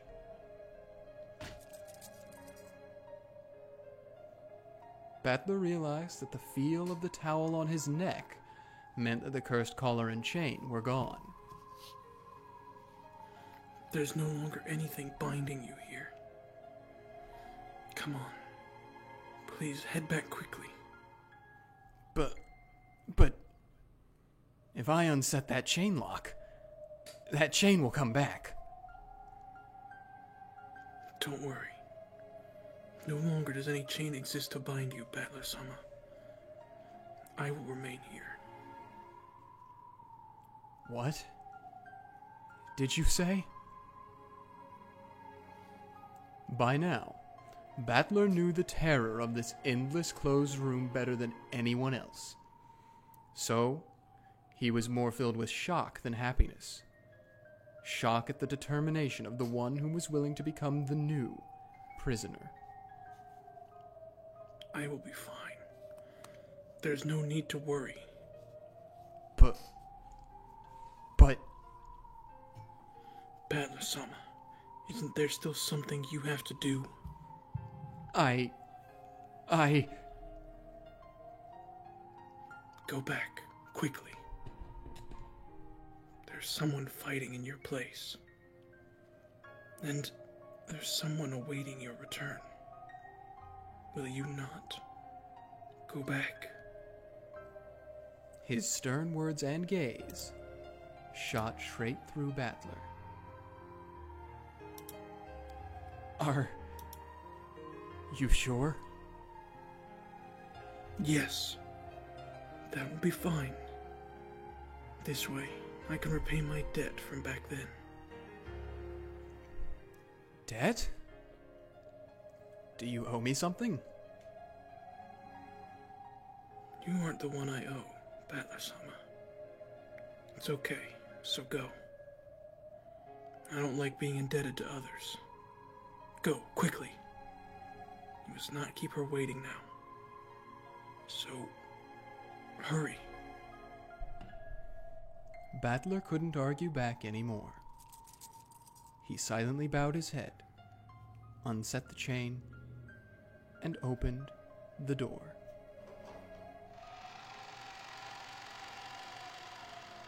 Canon remained in the room, so no chain appeared about Battler's neck. He could leave this closed room just by running out.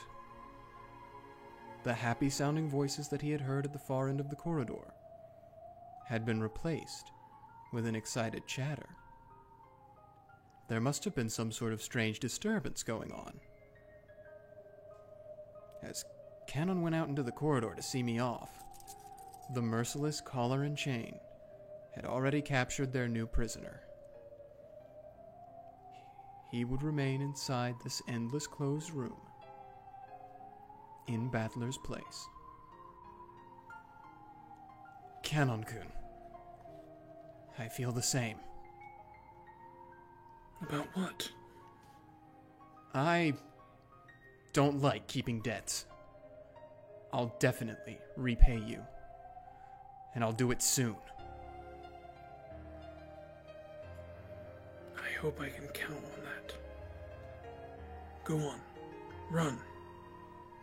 Run to the one you love. And please, never get lost again. Battler didn't turn back again. He ran with everything he had. He ran out into the corridor, whose warmth he had cursed so many times. That cursed chain no longer bound him. He ran to the very end of the corridor, beyond the light.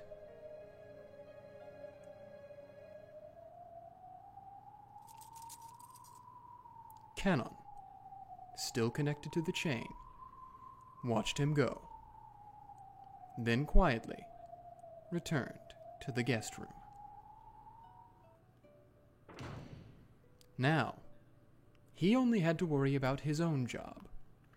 Stay in this room and fix the error in logic. Now, I set the chain lock. As soon as he said it, the chain disappeared from his neck. Then, if he hid in the one place Erica hadn't checked, the broken logic would be fixed. The closet door opened slowly. It was well oiled and opened without a sound. It was cramped inside and dark. This tiny space is the last place I'll see. As long as I remain hidden in here, the logic will be preserved. It's an easy job. Easier than caring for the roses. Canon went in and closed the double doors from the inside.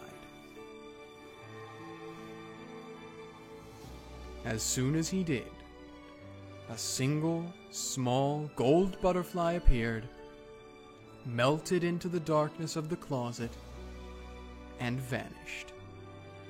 It was a sign that the logic had been fixed. The witch's game had already stopped, and the clock of the world of pieces would never tick again. So, for all eternity, no one would come to save him from this place. That's okay. This way, I've paid back my debt, Beatrice. The power of the gold butterfly brooch taught me about love. In the third game, it gave me some quiet time alone with Jessica. I get the feeling it did many other small things for me. At any rate, I've paid back all of my debts now. Now, all of my debts are... That music tape Jessica lent me. I never gave that back, did I? That's okay, isn't it, Jessica? I like that one. Can I accept that as a present? You want me to dub over it and hand it back?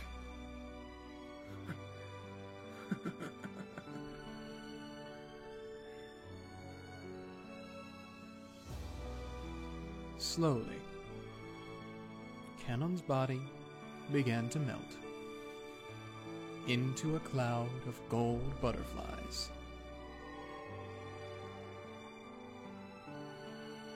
And, after the inside of the cramped, dark closet glittered like a golden planetarium, it faded away like the light of fireflies, and was painted over by a pitch blackness for all eternity.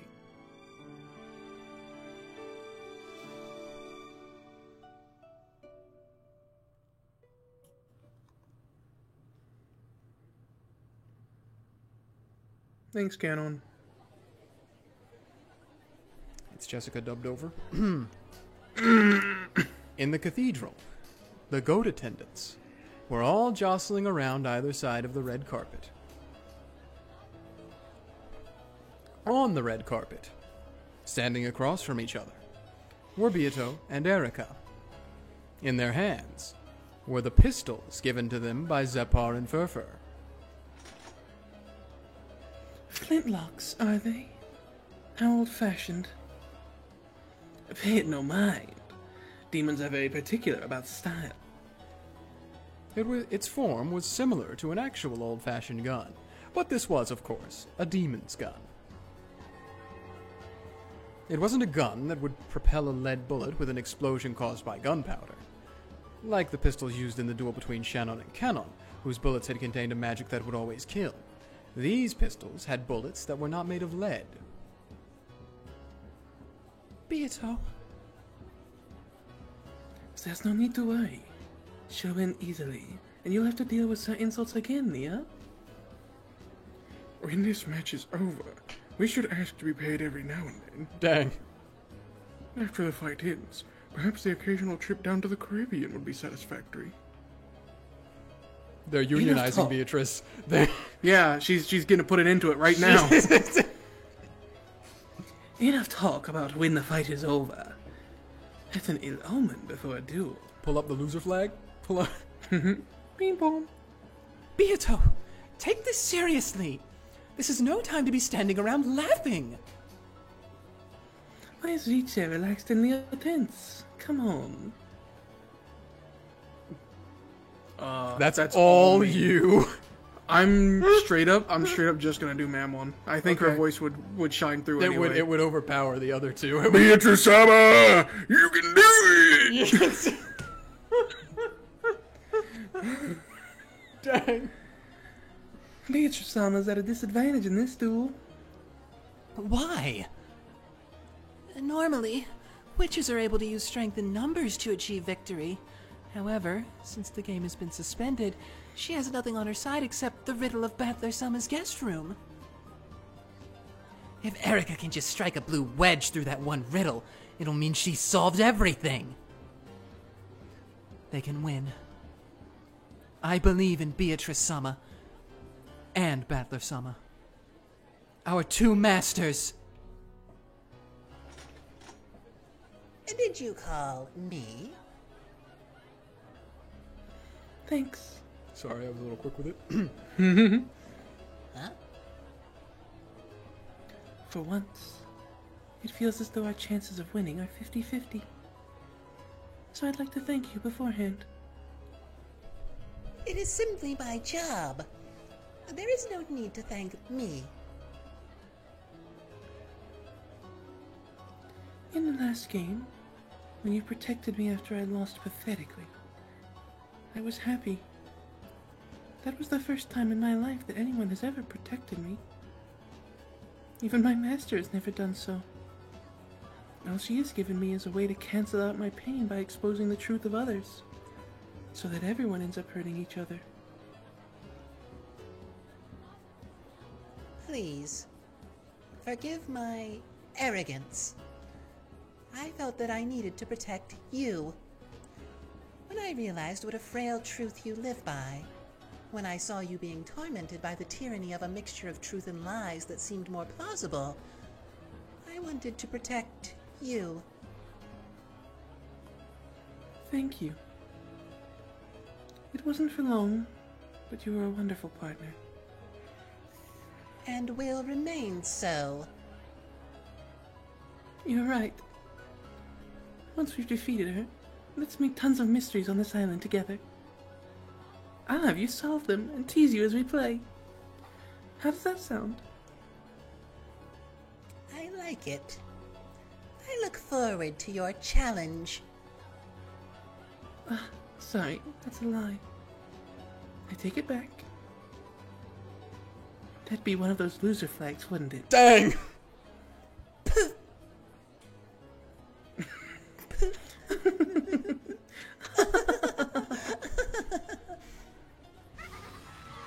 Oh. Now are you ready, duelists? When the two demons clapped their hands, the duelists instantly returned to their bold, tense smiles. The bullets within those magic guns are not lead. They are bullets of red and blue truth for the battle between mystery and fantasy. As long as you possess truth, your bullets are endless. However, being hit by a single one means instant death. Are you both prepared? Certainly. Of course. Lady on the Delta, O great and powerful witch of certainty and member of the glorious Senate, please come forward. Will you swear to oversee this duel? Of course. I swear it. The crowd split, and Lambda walked forward with Bernkastel by her side. She looked between the faces of the two duelists. Then, she took out an envelope with the seal of the one-winged eagle and lifted it high. Beatrice has sent me her revisions to the tale inside a sealed envelope. After inspecting it, I find its contents to be valid. I proclaim that the logic error has been avoided. The chain lock is still set, and without any contradictions with any red truth made up to this point. Whoa, the chain lock's the chain lock. The many goat attendants knew the details of Battler's closed room. They realized how difficult it was. And, though fiery debates had swept across the crowd during the reception, none had been able to find an answer. And now, it was clear that Beatrice had already reached one. Therefore, this duel is legitimate. It will center around one single point. The closed room of Battler's guest room. Battler disappeared from within a closed room sealed by a chain lock. Therefore, Erica has been armed with the blue truth.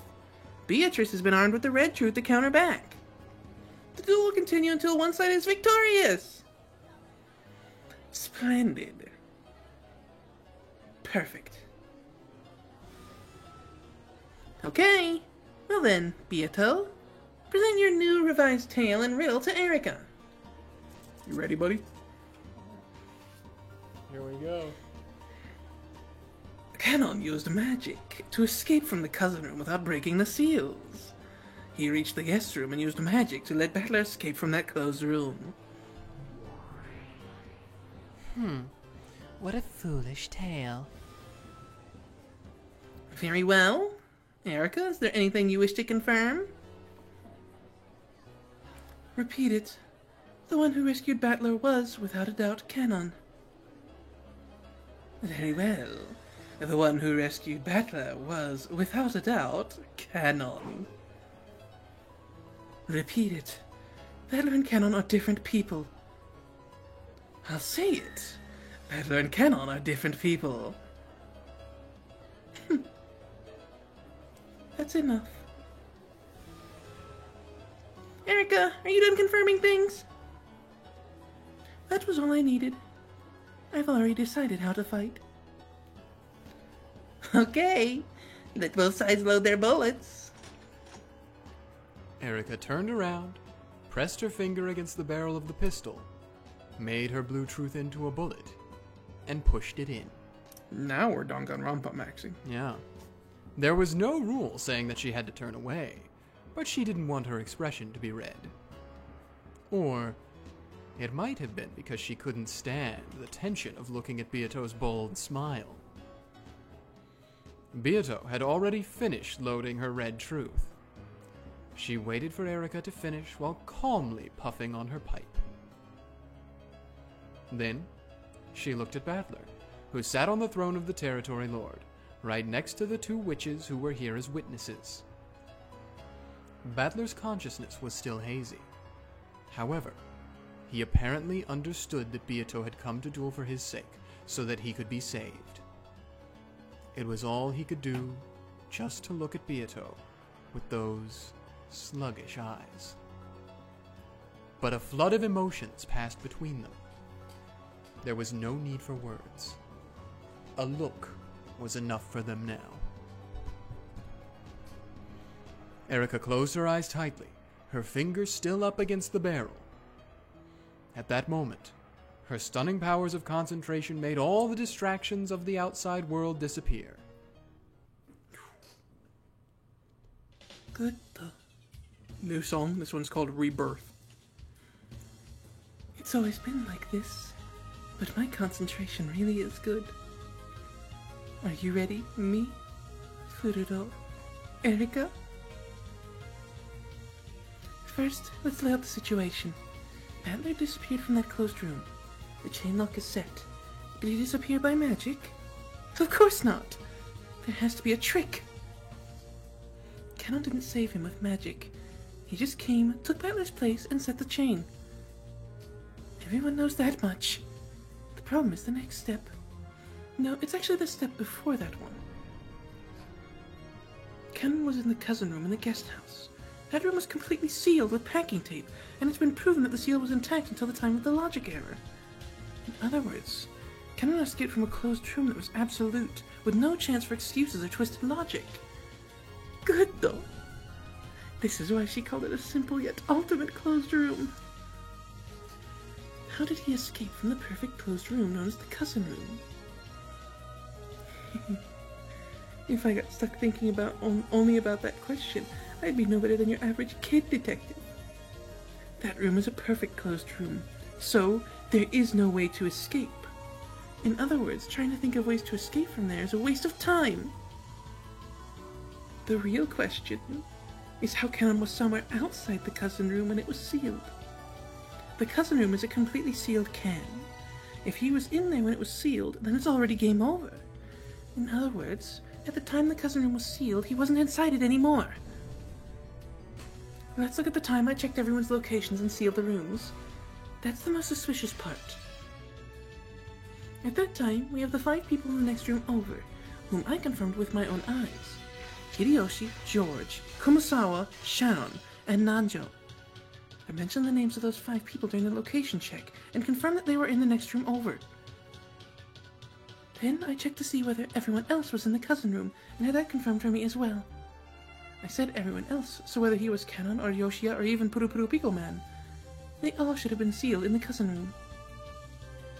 Seems perfect at a glance.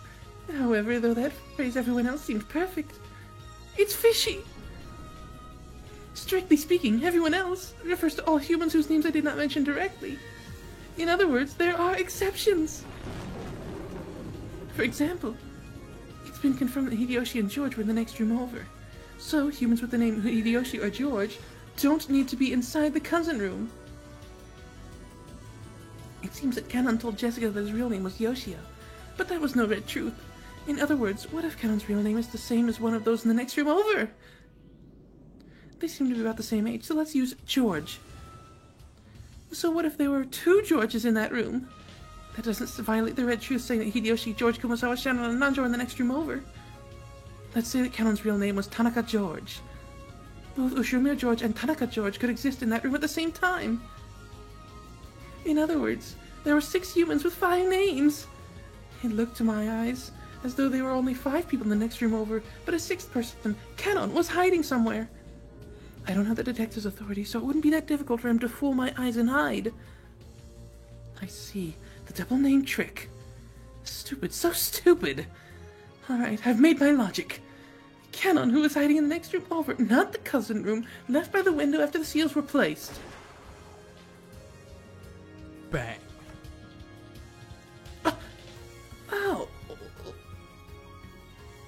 The gun had fired and the tip of my finger was stained with blood. The Blue Truth gunpowder had exploded. Damn it!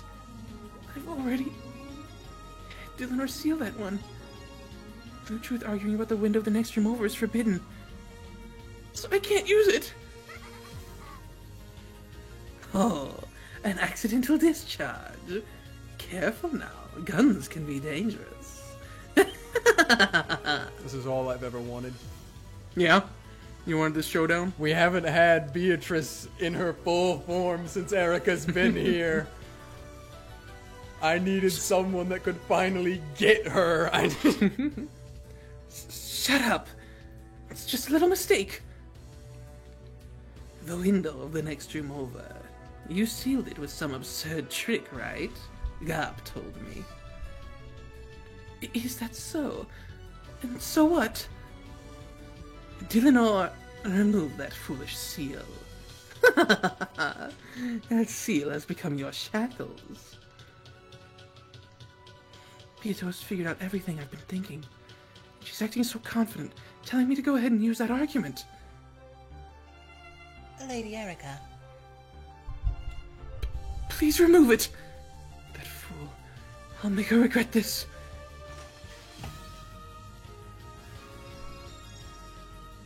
It seems you are ready, duelists!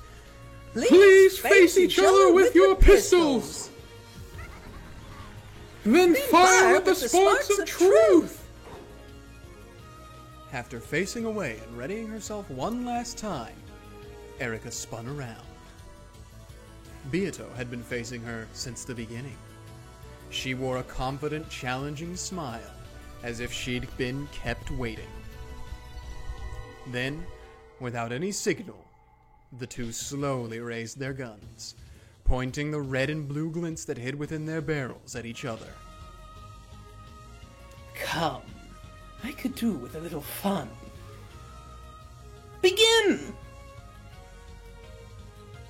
First is how Canon escaped from the cousin room. I'll use that as my first bullet. Oh, so you'll start from there. Let's have it. Hold nothing back. Here I go. After holding the gun high and pointing it at Beato once more, Erica pulled the trigger with statements of red and blue truth. Another new song. This one now is Path. The cousin room was guaranteed to be a perfect closed room until the end. So if Canon really was in this room, it would be impossible for him to escape. In other words, Canon was not in that room at the time it was sealed. The name Canon is an alias. His real name is still unknown. If his real name happens to be the same as anyone in the next room over, that wouldn't contradict the check on who was in that room. In other words, it's possible for him to be in the next room over, not the cousin room. The goat attendants chattered and clapped their hands, thinking, yes, such a move would work. Okay. I love watching this. I love being surrounded by this chatter. After all, I am the detective! It is true that the next room over was sealed, but at the time of the logic error, only the doors were checked to see whether the seals were preserved. Therefore, there is a chance that the window seals were broken. Canon was in the next room over and escaped through that window. That is all. Any other theory would be impossible. If this doesn't work, then there's no truth left. As soon as she said, that is all, both of them fired at the same time.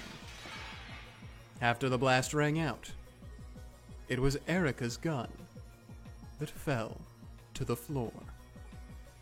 Beato's red bullet had knocked Erica's gun from her hands. Was it arrogance or confidence? If she had just aimed that bullet at Erica's heart, the whole thing would have been over. Beato had missed on purpose. There was a bold smile on her face. It was as though she was offering to play with Erica a little longer. No. That's exactly what made her Beato. Beatrice, the witch who mocks others with unsolvable closed-room tricks. At the time the next room over was sealed, Hideyoshi, George, Kumasawa, Shannon, and Nanjo were in it. and the number of people in that room over was 5. In the next room over was 5. No one existed there except for those to whom those 5 names refer. All people can only go by their own names.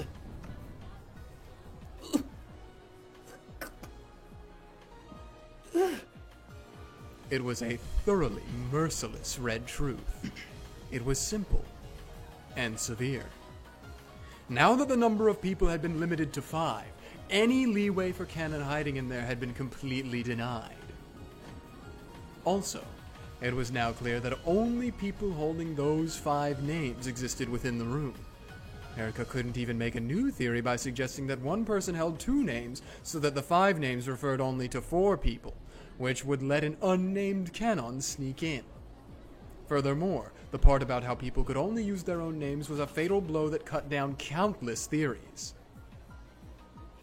Come to think of it, you've only ever met the half-sleeping me from the previous game, haven't you? What do you think, Erica? How do you like the game of the Golden Witch? That's insane. Are you saying Canon slipped out of the room by magic? More importantly, why did you just knock my gun away? The human side must crush all of the witch's riddles, whereas the witch side need only crush the human's theories once. Don't you find that unfair? So, I decided to have it be even. Even? I have decided that I'll make my victory condition the destruction of all of your theories. I've won the riddle of Canon's escape, but there's one more. Let's return to the first battleground, where you gave Battler so much trouble.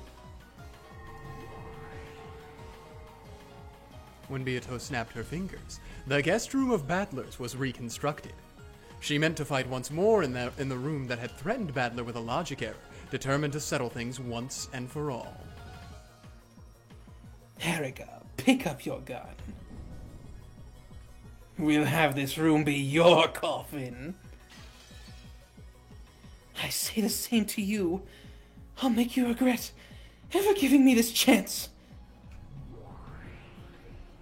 Witness, allow Erica to use X.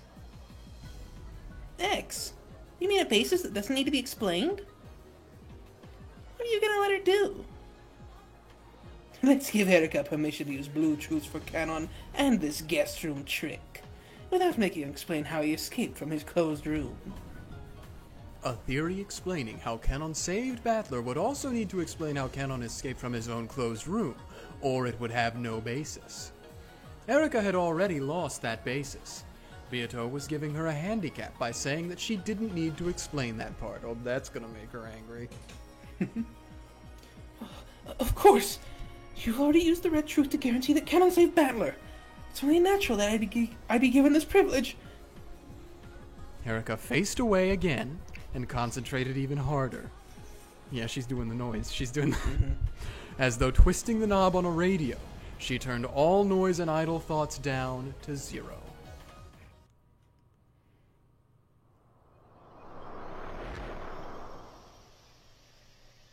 This is me. There's another new song coming up, but I'm waiting for it because the next one is another ZTS one. ZTS did Golden Slaughterer and a lot of the other classics. This next... okay, it's playing. This is Liberated Liberator. All one word. Anyway. Let's go, Furudo Erica. Detective Furudo Erica. As long as Canon reaches this place, rescuing Battler isn't hard. The trick is as follows. Canon used some kind of escape trick X to reach the front of the guest room. While I was busy in the bathroom, Battler left the closet. Battler undid the chain lock. Battler went outside. Canon entered in his place. Canon set the chain lock. Canon went into the closet. The end! This satisfies the 2 red truths about the chain lock being set and Battler's absence. And, in exchange for this escape trick, Canon remains inside the guest room. There's no room for argument on how tightly this room can act as a closed room. That chain is cursed. In this demonic closed room, one person must remain as a sacrifice for it to be acceptable. However, is such a simple theory really enough? The rescuer switched places with him. Then the rescuer hid in the closet. No other sort of theory is possible. and yet Beato thinks she can win. In that case, does some other trick exist? It's impossible! I swear on the history of the mystery genre, there's absolutely, definitely, categorically no other way! But if I give in here, I couldn't call myself a detective! Consider it. Imagine. Don't stop thinking. That's how you drive blue wedges into witches! What I can expect to see is... yes, a wordplay trick! It can only be some kind of wordplay that just barely slips through the net of words spoken in red. In that case, I'll crush all possibilities. I'll have them repeat line after line. This final duel has already begun, even though we haven't pulled our triggers yet. Repeat it. At the time Battler was rescued, only Canon entered the guest room. I acknowledge it. At the time Battler was rescued, only Canon entered the guest room. I believe that was the whole point. Repeat it. From the time I entered the room to the time of the logic error, Battler, Canon, and I were the only ones who entered or exited the room. I acknowledge it. From the time you entered the room to the time of the logic error, you, Battler, and Canon were the only ones who went in or out of the guest room. Repeat it. This refers to 3 people. I acknowledge it. It refers to 3 people. You, Battler, and Canon. Confirming definition. Can I assume that when you say 3 people, that's equal to the number of bodies? You're saying that 3 bodies went in or out of the room, right? I've had enough of things being mixed about with names and numbers of people. I want this point to be clear. Of course. 3 people, in other words 3 bodies, went in or out. Only you and Canon entered, and only Battler left. It has already been said in red that all people can only use their own names. Therefore, the names Erica, Battler, and Canon can only be used by those people. Repeat it. I am not the rescuer. Of course! You are the detective, are you not? Don't worry, I will respect that. Confirming definition. How do you define rescuer? This is also important. I want to quickly remove the possibility that I rescued him accidentally. I'll define rescuer to mean any person who reset the chain lock after Battler unset it. This definition applies whether said person intended to rescue Battler or not. Since she said, after Battler unset the chain lock, it's impossible for this to have occurred before I set foot in the room. From that point on, I wouldn't undo the chain again for all eternity. After all, the game was suspended at that point. Therefore, it was impossible for me to have been the rescuer accidentally. No, I can focus it even more. The chain can only be set from the inside. It's impossible for a person to escape on their own. Therefore, we know that Battler didn't escape by himself. And I'm not the rescuer. Only Canon can be the rescuer. And Beato has already said that Canon is the rescuer with the red truth. There's nothing to doubt. There's no room for anyone but Canon to be involved. At least so far. Repeat it. Going in or out refers to when someone crosses the boundary between the guest room and the area outside it. I acknowledge it. Repeat it. By the guest room, we're... Whoa. Give me a drink. Give me a drink. Yeah, no, you've been shooting through it so far, so Yeah. fair that it eventually would happen. I'm ready. By the guest room, we're referring to the entirety of the bedroom, the bathroom, and the closet. I acknowledge it. I have no intention of wriggling out of this by saying the closet isn't part of the guest room. Confirming definition. The inside of the guest room is divided into 3 sections: the bedroom, the bathroom, and the closet. I also recognize it as such. Furthermore, you have already confirmed with the red truth that 2 of those sections, the bedroom and the bathroom, had no one hiding in them. Repeat it. There is someone in the closet. I refuse. Why is that? Because Canon is hiding there. Canon can use magic. It's true that he hid himself in the closet for a time, but he then immediately vanished with his magic. So there is no one in the closet. I cannot respond. I ask you to repeat it once more. Fool, the witch side has no obligation to explain how they did things with magic. No, it's completely obvious. There's no way she can say that Canon disappeared with magic using the red truth. After all, magic doesn't exist. It's accurate to the situation right now. Yeah. But is this enough? I've gone through every last minor detail, and yet there's an uncanny lack of dubious points. I can't think of any way around the theory I've had since the beginning. Canon must be in the closet.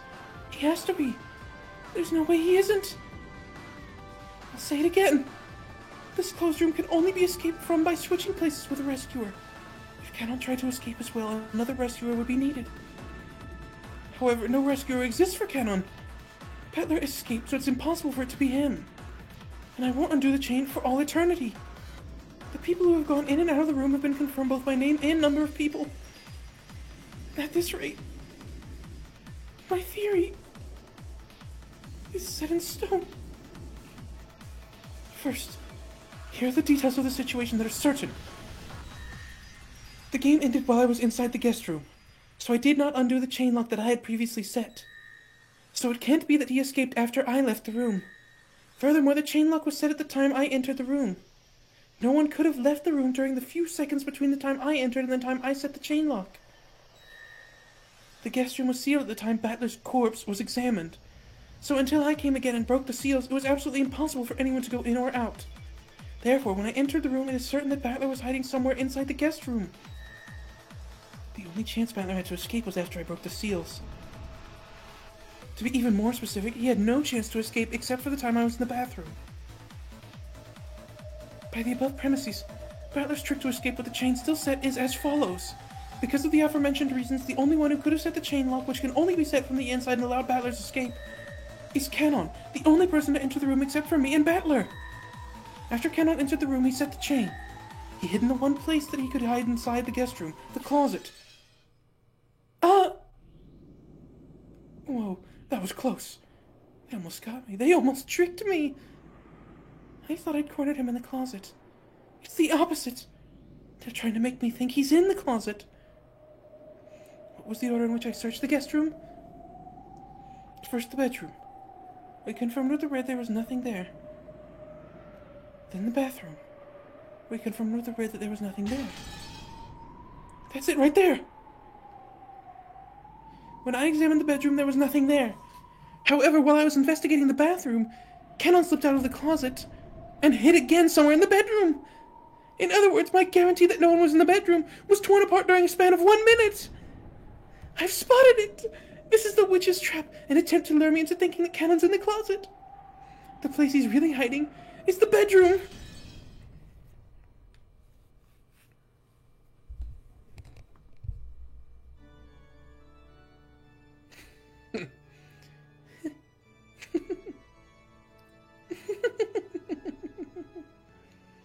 I found it.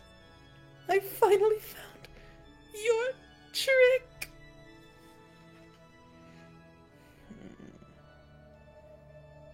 That was a close one. If I'd been one step slower, I'd have said there was nowhere to hide except inside the closet. And then she just said the closet was empty. Huh? No, wait. It works the same way in reverse. I see. Now I get it. It's a logic switching trick. Damn that Beato. So, in resolving the logic error, she's discovered this strange trick. If I only notice the closet, she'll have Canon hide under the bed. And if I only notice the bed, she'll have Canon hide in the closet. Even though either one would be right, I'd lose no matter which I chose. Unless I expose both at the same time, I can't checkmate her. Incredible. I've never heard of such an unfair trick. If it was a sleight of hand, it'd just be a cheap one. If it was a mystery, it'd just be cheating. However, in this witch's game, it's a legitimate logic trick. In chess, it'd be called a double check. No, a discovered attack. Or wait, would it be a discovered double checkmate? Even though this sort of logic would be a foul trick in the mystery genre, in this world where witches and mystery war, it is such a refined board layout. The beautiful placement of the black pieces that cornered my white king felt almost like an art. So beautiful that if I were a god in some old legend, I might wish to stick it in the sky as a constellation. That beauty even brought tears to my eyes. For the first time, I felt honored at being allowed to participate in this game of truth and witches as a human. And ironically, it taught me, the one who had always believed in a single truth, that there isn't necessarily just one truth. If I just broaden my perspective, I can see completely different truths. And though each of those truths are truth, they're incomplete if they're all you can see. In my life until now, just how many truths have I missed because I was blinded by some trivial truth? This is the true nature of the world.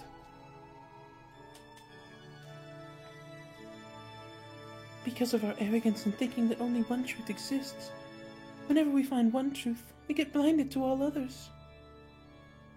Thank you, Beatrice-san. I never thought that I would learn the true nature of this world from a witch.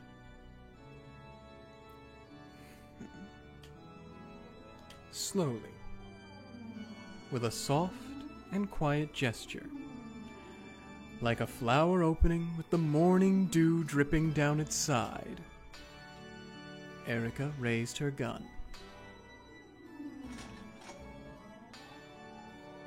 It's my victory. I've seen through your double check. Then come. Battler's guest room disappearance trick is as follows. While I searched the room, Battler was hiding in the closet. Then, during the disturbance in the bathroom, he unset the chain and escaped from the room. At that time, Canon was waiting for him in the hallway. Canon entered the guest room in his place and set the chain. This is the trick to Battler's disappearance. And afterwards, he hid in the bedroom. This happened after I checked to see that there was no one unexpected in the bedroom, so it's valid. In this way, Canon the rescuer concealed himself in the bedroom.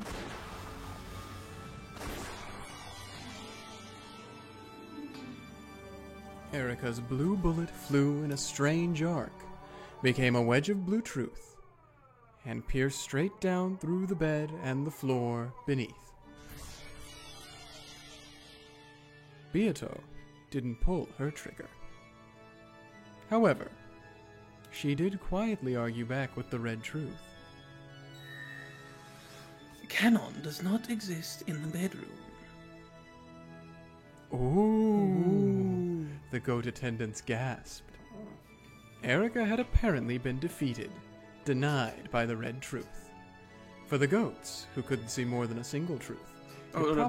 Sorry, yep. For the goats, who couldn't see more than a single truth, it probably looks as though I've lost.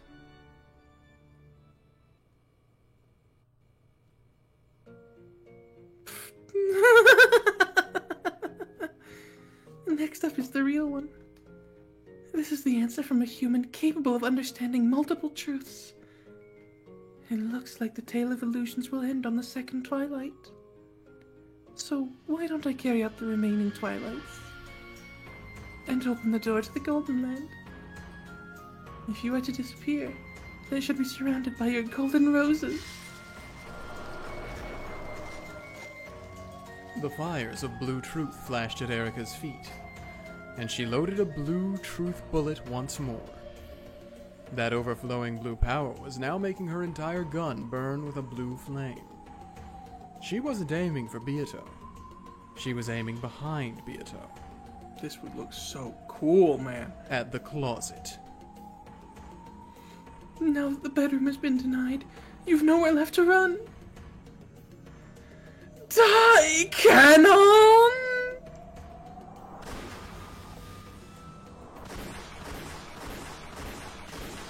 Okay, you don't have to go overboard with it. The 5 wedges of blue truth she released shot right past Beato's cheeks, hair, and shoulders, then pin-cushion the door to the closet to gouge whatever human was inside to death. The 5 wedges slammed into the door in a vertical line. In other words, on the 4th twilight, gouge the head and kill. On the 5th twilight, gouge the chest and kill. On the 6th twilight, on the 7th twilight, on the 8th twilight, gouge and kill and kill and kill. After being gouged by so many thick and sharp wedges, the human inside wouldn't stand a chance. Hit her with it, Beatrice. Here's the truth I've exposed. That is all. When she proclaimed that she had finished, the 5 blue wedges piercing the closet disappeared. However, the many large splintered holes left behind showed that it had indeed been pierced.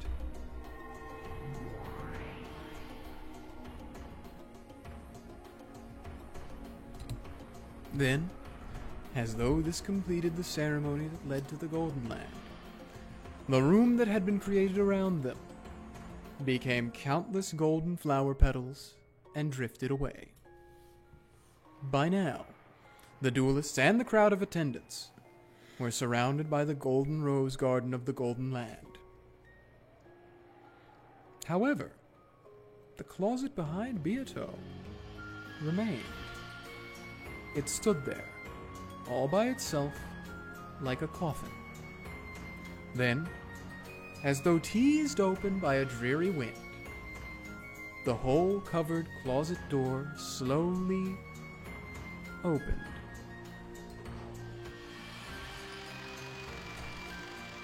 Inside was a human figure. That figure was covered up to the head, by what appeared to be a grayish robe. Of course, that also had large holes showing it had been stabbed into. Eventually, it became clear that this was not a robe, but a raincoat. If he had rushed here from the guest house, then there would be nothing strange about him wearing this into the guest room. Then, with a rustle, the raincoat lost its human shape, crumpled, became a cloud of gold butterflies, and disappeared.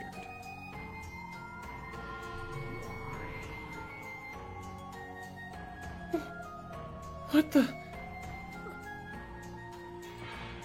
Inside the coffin of the closet, nothing remained except an empty darkness.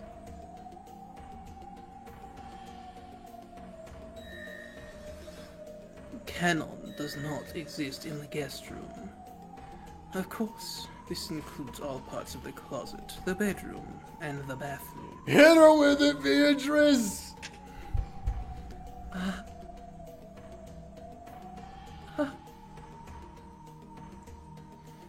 Canon let Battler escape and hid in the closet. Then, he used magic to disappear. This is the witch's truth. That is all. This fight is over. Say no more. And the winner is Beatrice! I'm with them. I'm with them. Yeah. Woo! Oh! The attendants let out a cheer. Vergilia's group couldn't help but scream and shout in joy. The 7 sisters jumped about in celebration. Then, at the same moment, the 2 demons proclaimed Beatrice's victory. The head's ring worn by Erica, who was slowly crumpling to the ground, and the cursed ring on Battler's finger, both burst. At the same time, Battler coughed violently. Battler was starting to regain consciousness. Battler! son! Beato latched onto the coughing battler in joy. Then Virgilia, Gop, and Ronove did the same. Oh, my heart. My soul. Oh, just wait. Just wait. All of the 7 sisters also crowded about him and like Guy kills Battler immediately by suffocation the second he comes back to consciousness. But that way it's sweet. What a nasty trick. Are you sure something like this will count? With a trick like this one, those humans will start complaining again about how this is no mystery. No, it was a splendid trick. People without love cannot see it. Bella-san. Bella-san. Lady Erica! Lady Erica! Someone help her! Quickly! The rose of blood in Erica's chest wouldn't stop opening its petals. Dang! Third-degree conceptual denial syndrome. That's... Use of continuous neutralizer impossible. Neutralization only possible by an emergency approval for resurrection. The Pieces Master must provide approval for resurrection. Well, Erica's dead. Yeah. Lady Burkestel, give your approval for her resurrection! Lady Burkestel? Where did she go? Search request to ceremony guards. Find Lady Burkestel. Understood. All shysters, data link, search format. How cowardly. To think that someone's master wouldn't watch her pieces duel until the end. Know that it is far too cowardly. Erica, who was being held by Dillanor, had already realized that her master was nowhere to be seen. But she didn't feel lonely. On the contrary, she was relieved that she wouldn't need to be brutally scolded in the last moments of her life. Gods and demons, please pass on the story of her noble passing. Noble. Huh. The bad guy is supposed to die pathetically and make the main character look awesome.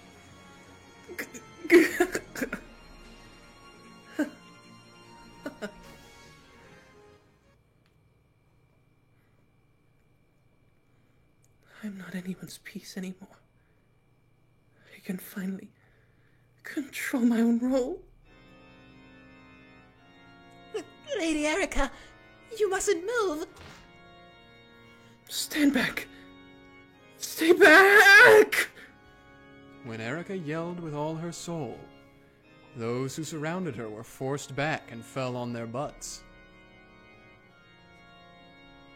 I am the Witch of Truth, Furudo Erica. The Witch of Truth is the witch who can withstand the truth. Now, I can finally accept the real truth about myself. The toxin of her own concept being denied raced through her. Her vision was already starting to blur. At the other end of her twisting range of vision were Battler and Beato, hugging each other and looking at her.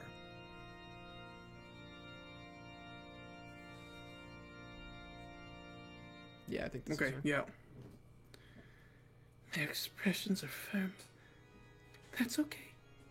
Pity and sympathy would only make me look more pathetic. For a loser, that sort of expression is the best. Lady Erica, the duel is already over. It isn't. Not until the pair is separated by death. I think this is Zeppo and Furfur. I think so too. We won't let anyone disgrace her final moments.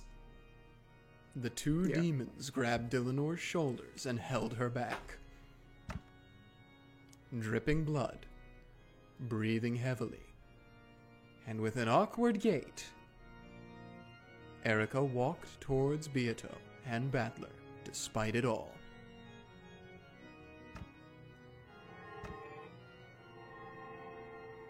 As the blood dripped from her, it became golden flower petals, which drifted away. So, as she walked, she looked both divine and beautiful. The duel wouldn't end until one of them died. So even though it had been settled, it hadn't ended. Beato and Battler told the people bunched around them to step back, and they both walked forward to face the noble loser.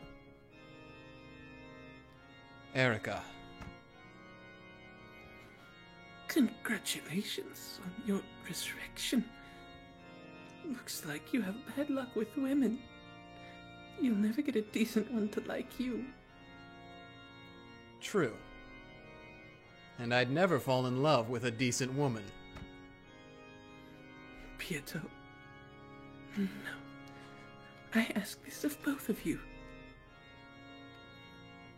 You wish for one final clash. Erica. Very well. We are not so boorish as to refuse your noble request. Thank you. As her consciousness began to waver, Erica raised her gun again. She pointed it at the two of them. Beato also raised her gun to point at Erica. What a shot. Then, Battler placed his hand on hers. They pointed it right at me. Yeah. New thumbnail, by the way. Nice. If it's already resolved, what more could there be to argue about? Erica-sama. Why? Is there nothing I can do? At a time like this? Watch until the end. That's your job as her friend, isn't it? Both sides silently loaded their bullets of truth without saying a word. The color packed into each barrel was red. Are you ready for this? So though neither side spoke, did they both know what trump card the other would use?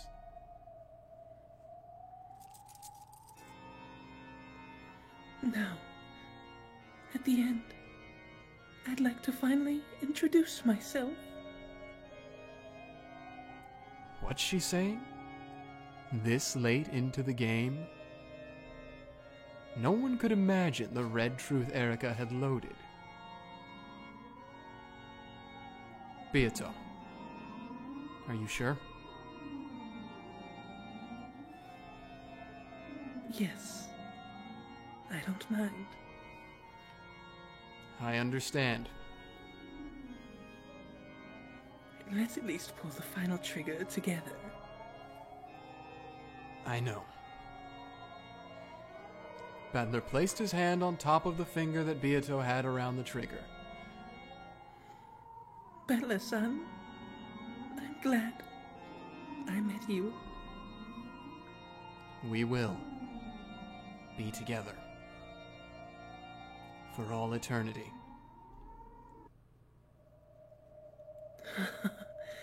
You just had to flirt right in front of me. It's pissing me off. You know, I really can't stand teary farewell scenes. Yes, the bad guy really does need to wear this face at the very end. That's a nice look. Married life with you would probably have been fun enough to make me vomit. Of course. I'd spin you around every day, locked up in a world of pleasure that'd make you forget Beato-san in a second. Ha! It's 1,000 years too early for you to capture Battler's heart, little girl. You've never looked cuter than you do now. I guess both of us really do need to finish it this way. Come. This is Detective Fururo Erika's final parting line. And self-introduction. Erika spun in a magnificent and graceful rondo, scattering blood and golden flower petals around her as she raised her gun. This is the new and last song, Birth of New Witch. Hi, pleased to meet you. I'm Fururo Erika, the detective. I may be an uninvited guest, but please welcome me. I'm the visitor, the 18th human on Rokenjima. Sorry, but... Even if you do join us, that That makes 17 humans.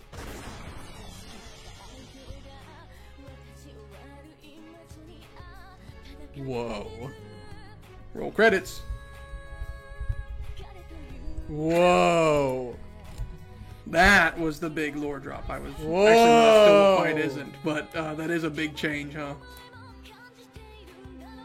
What does that mean? Someone's not real. Huh? Or they're not human.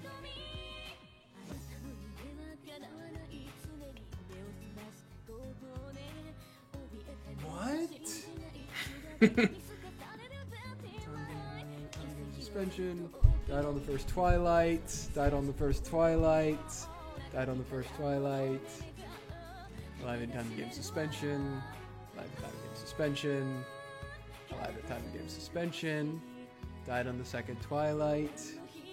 Alive at time of game suspension. Alive at time of game suspension.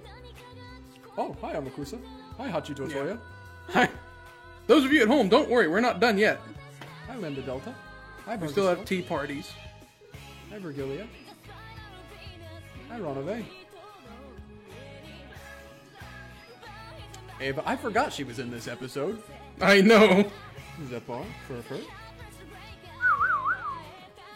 Delanor, Gertrude. Cornelia. Sakataro. Lucifer. There they all go. This song's a bop, by the way, as well. Ah, well... Better get your stuff locked in. We'll do the tea parties, but then it's episode 7 time, I where don't- all comes to the light. The illusions are brought to illusions. Who isn't real? All of the all the goats. goats! All the goats! Sixth game. Sixth game. Dawn of the Golden Witch. It's over. Who... What... Isn't... There's only... Now, I believe, to see the hint that I want us to see, we actually still have to do the tea parties, because otherwise we can't see the, like, tips menu at end of game, I think. That's how it works.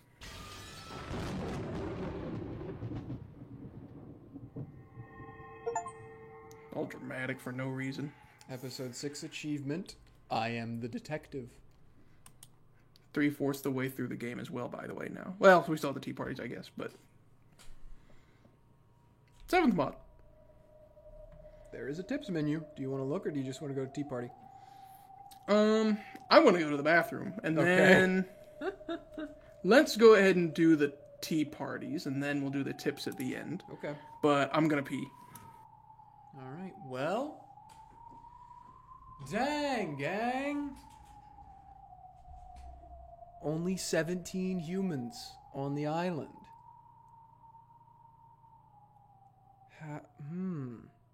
Now I'm just confused again. This has changed everything up. I don't... What? Who? Okay.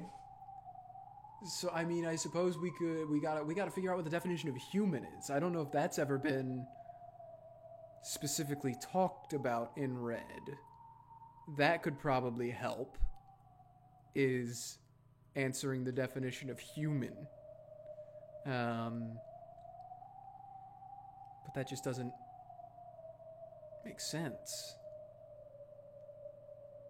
I mean, obviously it's not supposed to make sense at first glance. But it should make sense after you think about it for a while. I'm not Okay. I'm back from peeing. sure if I know what's going on anymore. That changed everything from the You may think beginning. so. Oh, well, yeah, true. Yeah, I did do that.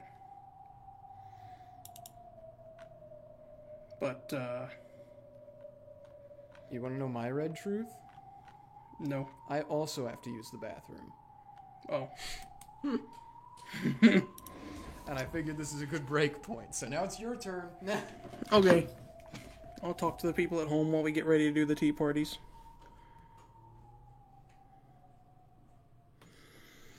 I don't know, Duke Oncled. You'll have to think about that. I have on my other monitor the all the red and blue truths from that prepared because I don't know how much time we're gonna have tonight. I don't know how much longer the tea parties are gonna take, but I imagine Levi will present some thoughts and theories.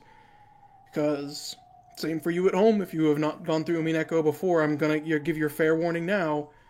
As we begin to go through episode 7, a lot of the mysteries get pretty much straight up told to you. So if you want to try to guess and figure things out and get it in writing, now's the time to do it. I don't know. And still yet, even if you put that big twist aside, how did Canon get out of that room? Back. He wasn't in the closet. He didn't exist in the bedroom. I didn't even talk about Canon, man. I don't even know, bro. I was going to say, what happened? Ah. And that was with the given that he somehow got out, which was never solved either. I don't know. I mean, if Erica couldn't solve it, I don't... Bro, I don't know. I don't think I can solve that one if Erica couldn't solve it. I'm not going to lie. But you have one thing that Erica doesn't. What's that? Love. I do. Is Without love, it cannot be seen, man. Is Canon not real? Is he I the don't know. person who's take that away from the 18 Then- people? Then how did that chain get set in that room? Well, Canon said it. But if he's We not were real, told how'd he Canon set it? said it. Then how did it get set if he's not real? I don't know. I don't. That's what I'm saying. That's what... How is he not in the closet if he's real? How's he? That's the thing. You got to figure out the in between there. That's your job. He's not in the bedroom. He doesn't exist in the bedroom. Nope. He doesn't exist in the closet. Nope. Which means the only thing left would be that he has to exist in the bathroom. Bathroom is part of the guest room. Did she say guest room or did she say bedroom? When she said Canon does not exist in the X. She did both eventually. Okay, then he can't exist in the room. Exactly. So he would have had to come in, set the chain. Well, he would have had to have found a way to set the chain and then end up outside of the room. Which is the exact same problem we had with Battler. And I didn't figure it out then. It was a logic error for Battler. It was a logic error for Battler. Beato figured out a way for it to not be a logic error, though. How? The way the logic error was solved was Canon went into the closet, and that's what we were told fixed the logic error. And then he melted into nothingness, from what we saw. And then what's the whole deal with all that duel of lovers and whatnot?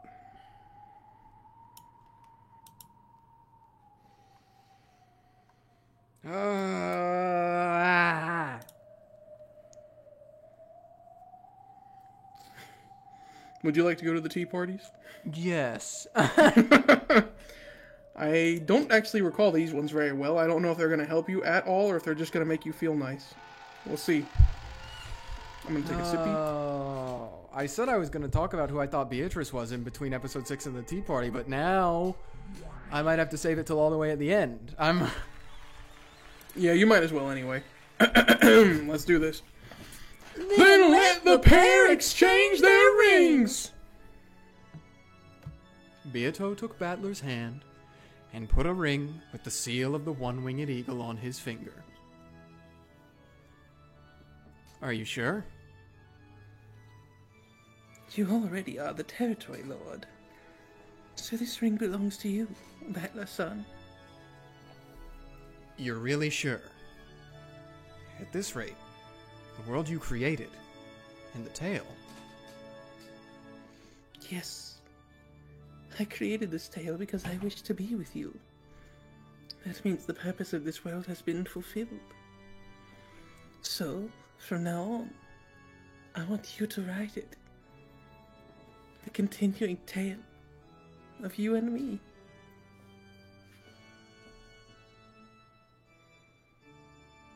Or is doing it like that too awkward for you? I'm just pushing the tiresome task of territory lord onto you anyway. It's much easier being the wife where you only have to brag. I just need to play around and wait for you to write a new tale.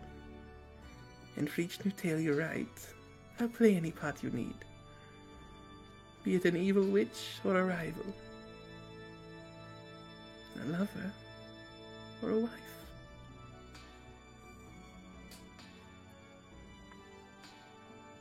If I had a nickel for every time we got married in some kind of fantasy extrapolation, I'd have 3 nickels.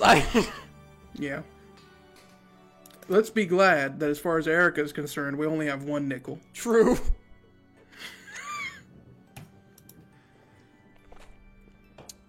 My tales are pretty intense.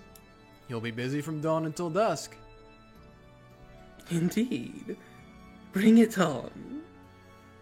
Beato's hand relinquished the ring of the territory lord.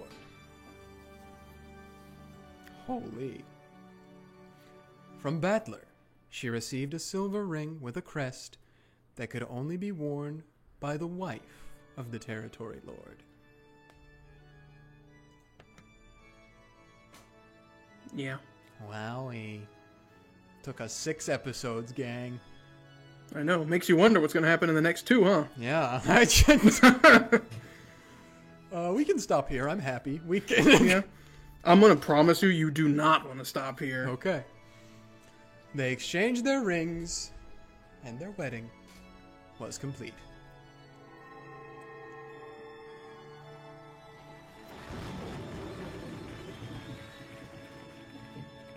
Then, the pair turned around, faced the packed crowd of guests, and raised their rings high.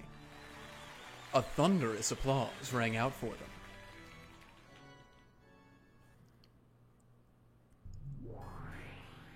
It's so funny. It jumped from Engage of Marionette to Happiness of Marionette. As a memorial to this night's events, the great territory lord will now recognize the accomplishments of certain people. Let those called come forward. At Battler's nod, Beato read the name of the first guest to be recognized. Canon, come forward. Canon-kun? A girl goat pushed her way through the crowd, took off her mask, and yelled.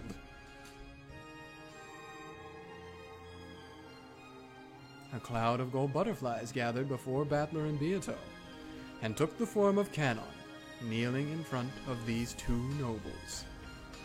Canon had already died and vanished. However, all of the dead revive in the Golden Land. Exactly.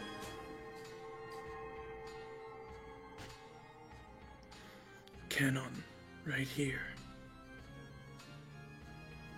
When my husband was locked up and in danger, That's so weird. That's... Yeah. you rescued him and displayed your capability for self-sacrifice by choosing to remain in that eternal prison in his place. Such devotion is deserving of an award. Therefore, we will allow for your resurrection, as well as your continued service. Yes, ma'am. I am honored and delighted. Canon-kun, Yoshia-kun, Yoshia-kun.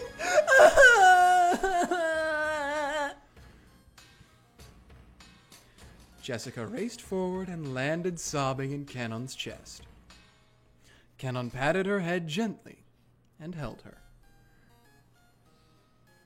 You won't be serving as furniture. You'll be serving as a human. Do you understand what that means? Yes. After glancing at Jessica sobbing, he looked at Battler again and nodded forcefully.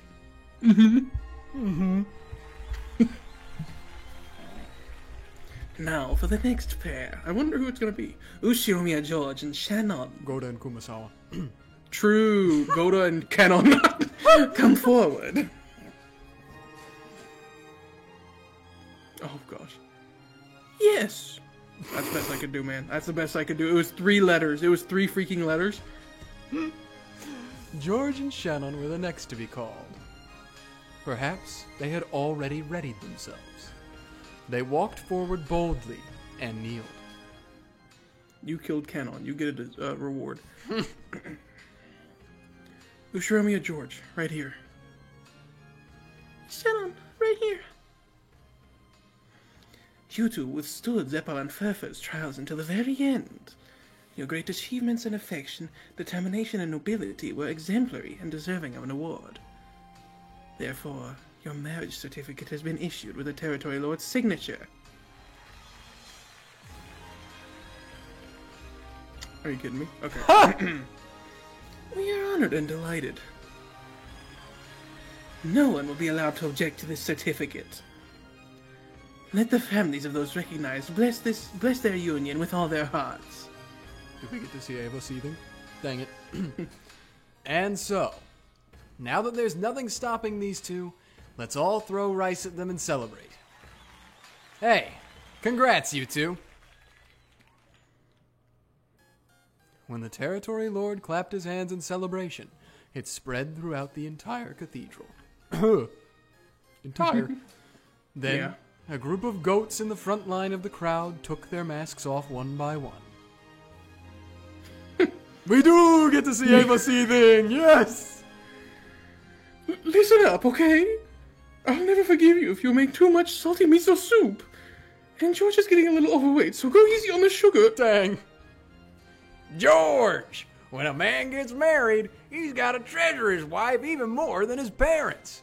No matter what your mother says, you make sure you protect Shannon Chan. Yes, of course. George-san. Anyway, George needs at least 7 hours of sleep. I'll never forgive you if you let him stay up late.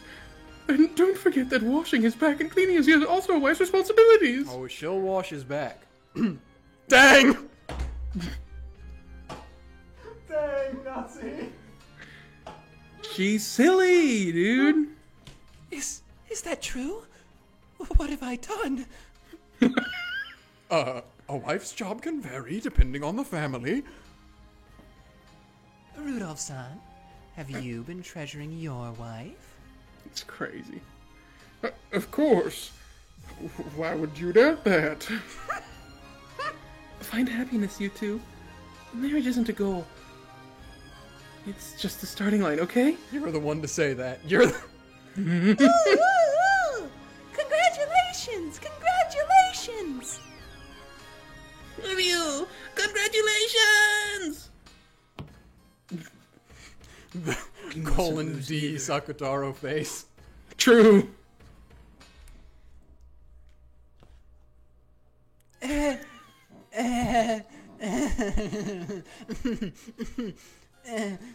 Yeah. No way we're losing. Damn it!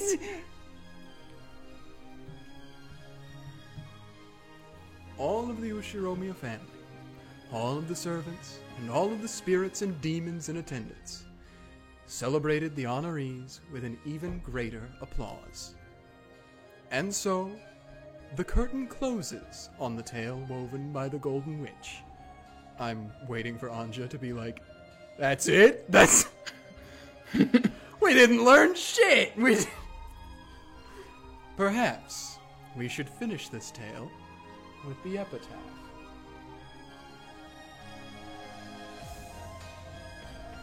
The following is the passage of the Golden Land, from the epitaph of the Golden Witch. The witch shall praise the wise and bestow 4 treasures. 1 shall be all the gold from the Golden Land. 1 shall be the resurrection of all the dead souls. 1 shall be the resurrection of the love that was lost. And 1 shall be to put the witch to sleep for all time. Sleep peacefully, my beloved witch, Beatrice. Yeah.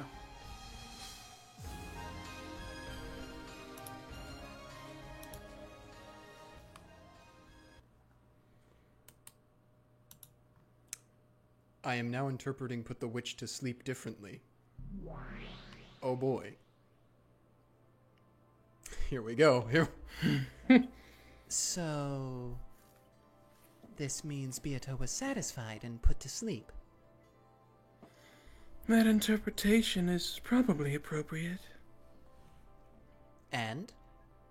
Now that the game's over, Oni-chan will be released, right? What will he do next? Who knows? The book of this fragment tells no more of the story. So, in the end, we don't even get to see what comes next for him.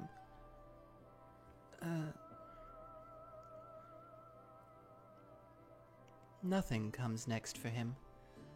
In the end, Oni-chan and the others never came back. They reached the Golden Land and had a great time together there. Even if the tale tells us that, the truth is that everyone died in a huge accident. Still, we've learned a lot of very interesting things. It seems that island really was a crazy island of illusions. Indeed. And your reading was truly wonderful. I feel worn out, like watching a 6-hour movie all at once. It was way more than 6 hours. It was 6 hours for her. It was... Yeah, okay. Speed reader. I'm tired. Ushiromiya Anje, you truly have worked hard. Your reading has soothed my boredom.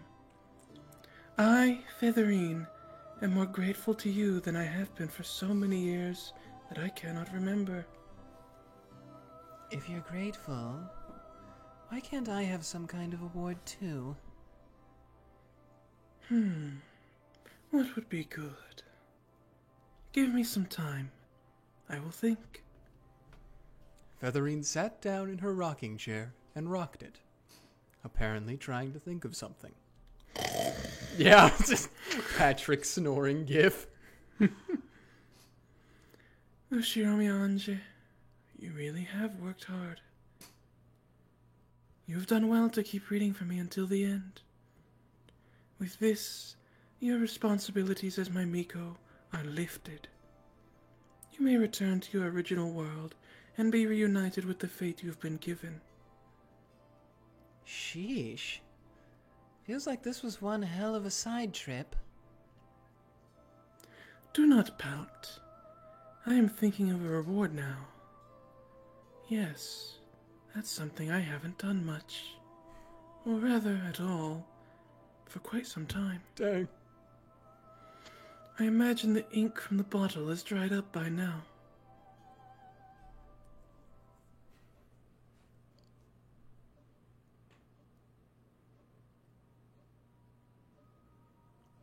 Even after the tale ended, Anja and Hachijo's debate over it continued for quite some time. A new final last song. Thanks for all people. It had been very serious and fiery. Anja had acknowledged that this tale was no crazy literary work, but a new message bottle which had drifted here once more from the Rokenjima of 12 years previous, to tell her of one truth. And it seemed as though she had found her own interpretation of the truth she thought the tale was trying to tell. Small little yawn. Of course, that was only one truth, and it did not mean an end to her journey. However, maybe it can be viewed this way. It wasn't sufficient to fill the 12-year gap in her heart. However, at that moment, just enjoying the feeling along with the bitter coffee Hachijo had made was enough. Thank you for reading until the end. And thank you for your thoughts and opinions. I'm sure the very first Endless Witch is happy. Wow, so you can bring yourself to say stuff like that. If you just talk like that from the beginning, you'd have tons more fans. I am merely praising the wonderful reader that you most certainly are. I just wanted to say that spending the time I have left in my life writing for you alone was much more productive than writing for those pigs who do not talk and cannot think would have been. That's me. That's us. That's us. That's us, guys. Not just me and producer, but all of you in the audience, too. That's... That's just the kind of thing you'd be better off not saying. Well, I'll take it as a compliment. Okay. I get the feeling that I've spent a really, really long time here. It feels as though I've spent a major fraction of my life here. Though it should feel uncomfortable, sitting here on a sofa in someone else's house, for some strange reason, it feels as familiar as my own home. However, the clock says it's only been about 2 or 3 hours since I met her. My sense of time feels very strange. Your friend seems to be taking his time. It must be a long phone call. It's creepy for a guy to talk that long on the phone. He said he was going to make a scheduled report to Ogonogi-san, didn't he? Even though he was told that he could use the phone here, he declined and went to look for a public phone somewhere. Something about how he didn't want to risk being bugged. He's a moron, so I'll let him do what he wants. Is the nearest public phone far? If you go out onto the street, there's a store on the corner a short ways down. Then, I'll be on my way. You can use this to pay for food, or whatever. If I let you keep that money, will you come again, read my next manuscript, and tell me your opinions?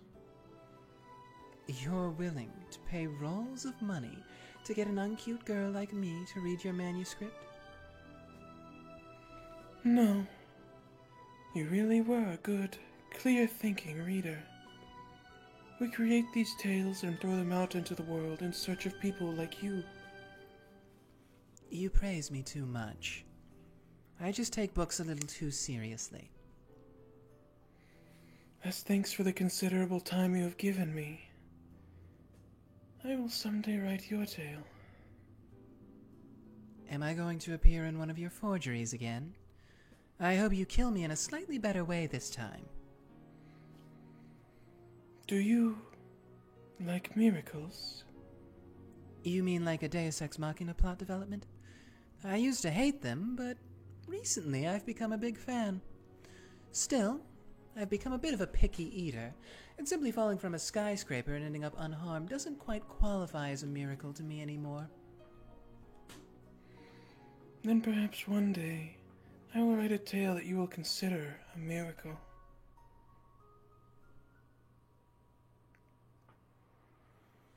I'm really sorry for barging in all of a sudden and saying all kinds of mean things. No, it was a worthwhile conversation. I wonder if my head editor will set up another meeting between the two of us. Sure, if there's another chance for one. See you again Have a nice day. Yes, it may happen again sometime. I pray that you find your truth. Thank you. If you ever do reach a truth of your own, please try making that a tale as well someday. You want me to become one of you witches? I wonder. I'm bad at writing. A good reader isn't necessarily a good writer, you know. Ah, quite true. I myself can never read anything written by anyone else. Sheesh. Then, I'm off. After this, I will probably never see you again. But I pray I will be fortunate enough to meet another you someday. Somewhere.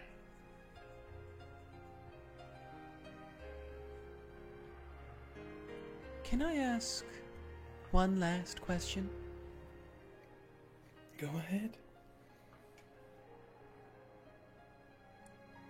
That Featherine witch who appeared within the tale, that's you, right? It may be presumptuous to say it, but that was my intention. This might be a strange question, but,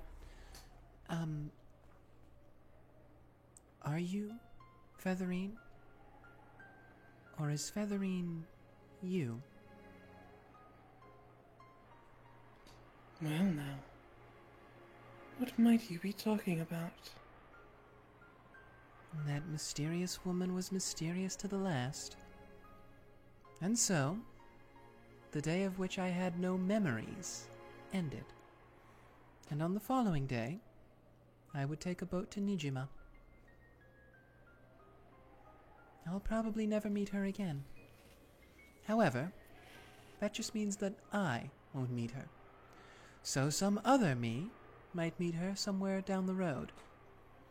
Just as I have reached several truths, they must also want to reach the truth. So long, Featherine. If you ever write a decent story, please call me again. If I'm free, I might drop by.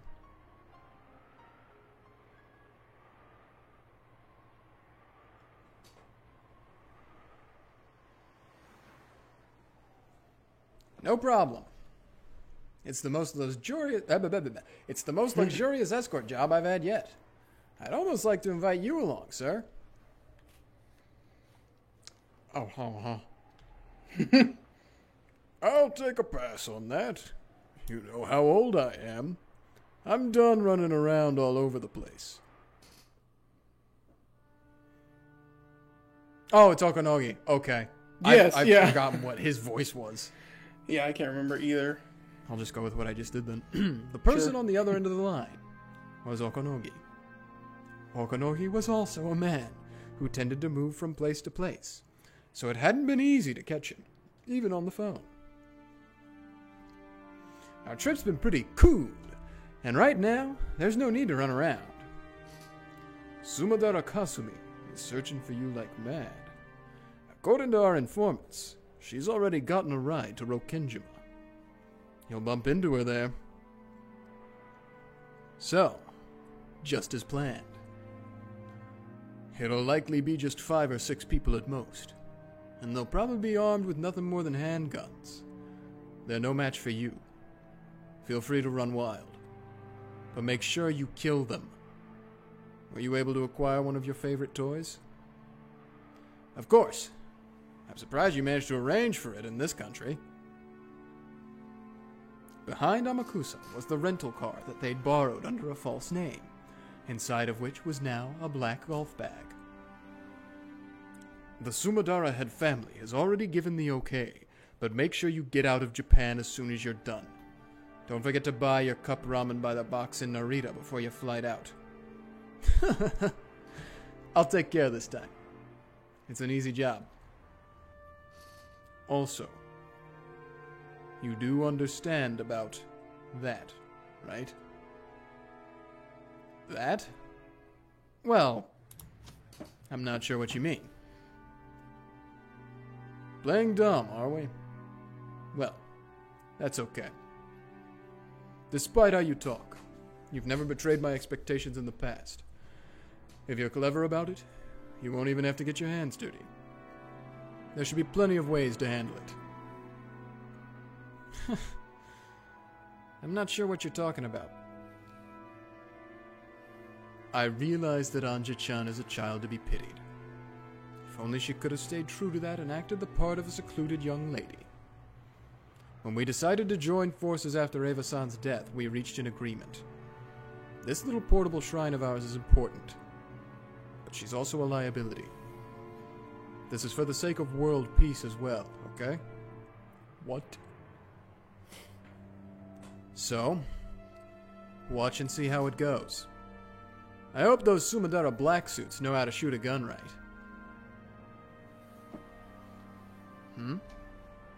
What is it, sir? Don't tell me that after a few days on the run, you and Anja-chan have already hooked up? Ha! Me and that bratty little girl? Please. Well, it's not like I care. Just means you finally managed to break free enough that you can take passes at girls, right? Half of the world is made up of women. You'll never last if just one or two of them make you freeze up. Oh, speak of the devil. She's here. Guess that's all for today. I'll contact you after I reach our lodgings on Nijima. Later. Anja was walking down the street. Why'd she have to do that when I told her to wait for me to come back? If only she wasn't like this. She might have lived a long life.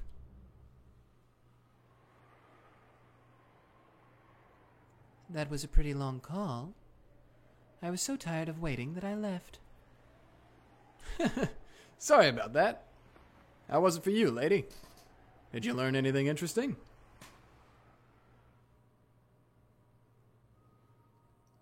It was interesting. I've harvested all I need. Yeah! Sounds good. After Amakusa opened the passenger side door, Anja got in the car. Amakusa quickly went around to the driver's seat. Not this again. Then let's head to the harbor. According to the old man, the Sumadara family has set up a net. If we do get caught, then that's the measure of my luck. If we don't, then Rokenjima is waiting for me.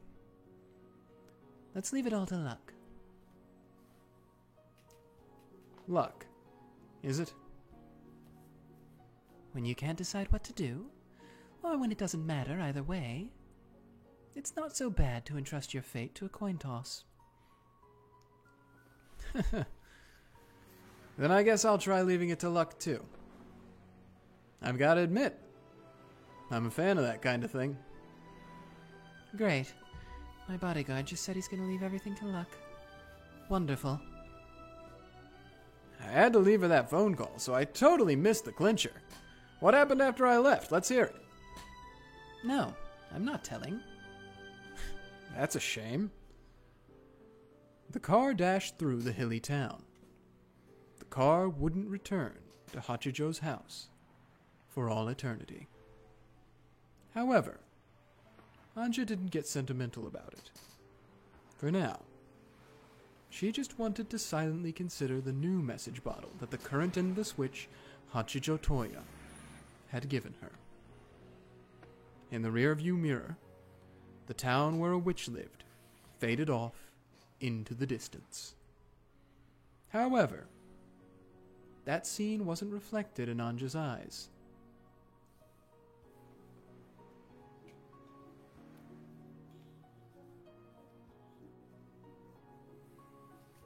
That's the tea party. Okay. Pretty simple. Achievement for the tea party is called Reflection. Yeah. 7th mod. Now we have the question marks. This is actually shaping up to be shorter than the last one we did, That's which funny. is crazy. Oh, that's fine though. Welcome to the Tea Party for those who are not human. Question mark, question mark, question mark, question mark. Nightmare, nightmare, nightmare. Exactly. Man, it's sad we're never gonna see Hachijo Toya ever again. I was about to say, where did Bernkastel run off to? I wonder if we're gonna see. All right, here we go. Lambda, where are you?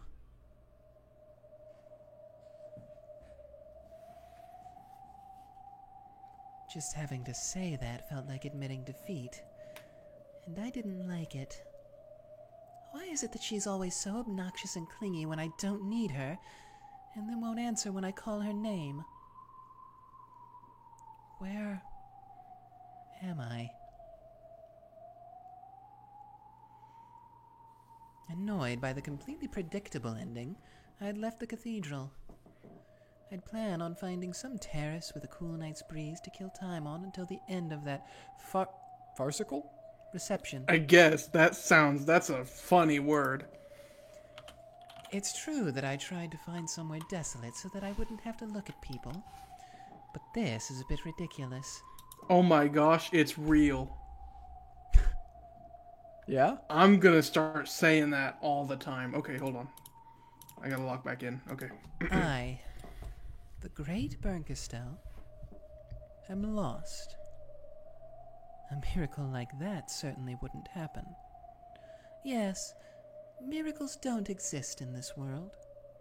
To create a miracle, you need an amount of time that can never be reached, a period that's no different from infinity. So, when something that appears to be a miracle happens in a shorter span of time than that, it is not a miracle, but the product of someone's design.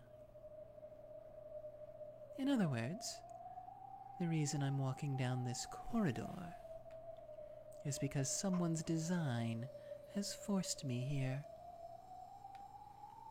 Who? Who would have pulled such a complicated prank on me? It looks like you're quite the shy one, calling me out to a desolate place like this. Then, from the other end of the corridor, I heard a sound. Patter. Patter, patter, patter. It sounded as though like some small animal, like a dog or a cat, was walking at a quick pace. No miracle could use a dog or cat to be in a place like this. Could cause, not use. Such a miracle would not be allowed. Since it isn't a miracle, that means I'm being guided in that direction. Very well. This might be some new theme to keep me entertained. If this is some joke of Lambda's, I'll cover her whole body with honey using my tongue as a reward. Holy. And then I'll stick Parasol chocolates into her eyes and tell her to never do it again. In the direction the noise had come from, it was not only dim, but shrouded in complete darkness. However, I could sense something in that darkness. Whoa. Whoa. There were 2 emerald green glints. Probably cat eyes. The eyes of a black cat that peered through the darkness. Are you the one who called me here? Or are you just the messenger?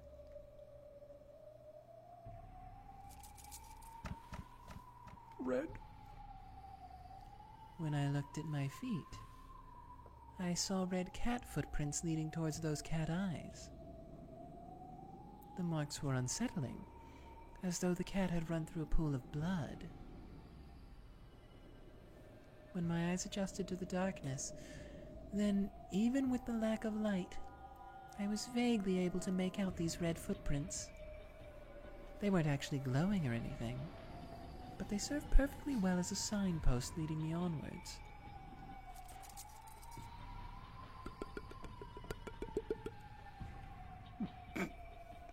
As though it was telling me to follow, the cat turned around and dashed off into the darkness. What is it? Something feels very strange. It's a feeling I haven't felt since I began calling myself the cruelest witch in the world. I can't quite remember what this feeling is. Still, for one as tired of boredom as me, it's surely more fun this way. I followed the bloody footprints of the cat, which would sometimes stop and look back at me, and walked on and on through the dark corridor. Forward, turn, head down what appeared to be stairs from time to time, and then, though I couldn't really tell because of the darkness, it went in through the crack of a door.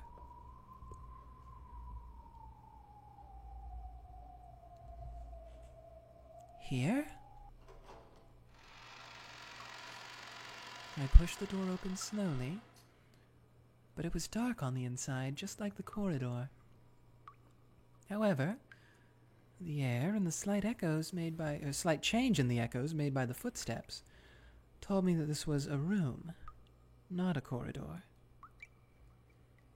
The sounds of the cat's footsteps were gone. However, the bloody footprints remained. On the other side of some sort of wooden screen, under what looked like a small spotlight, there was that same black cat gobbling down some blood-stained pet food. I see. So this is its reward for bringing me here. Cat, sorry to bother you during your meal, but I'd like you to summon your master. That is, unless you're actually the one who summoned me. Talking to it didn't cause it to turn around. Well, I guess it's an animal, eating its food. If I kick it away, it'll probably run off to its owner.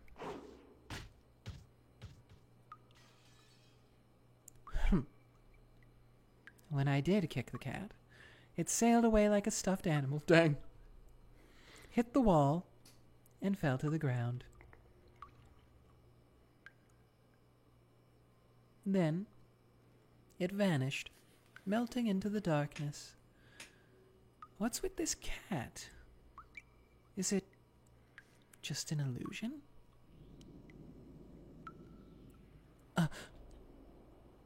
When I looked at its food plate, it was piled up with what appeared to be blood-drenched raw meat. It was as though someone had torn apart living flesh on the spot and piled it up on there. Come on. What's with the creepy reception? Are you ready? I'm ready. That was a mean thing to do, kicking it. The instant I heard that voice, the hairs on the back of my neck stood on end. Then, the surrounding area finally brightened. However, Bernkastel had already guessed where this was before it grew bright.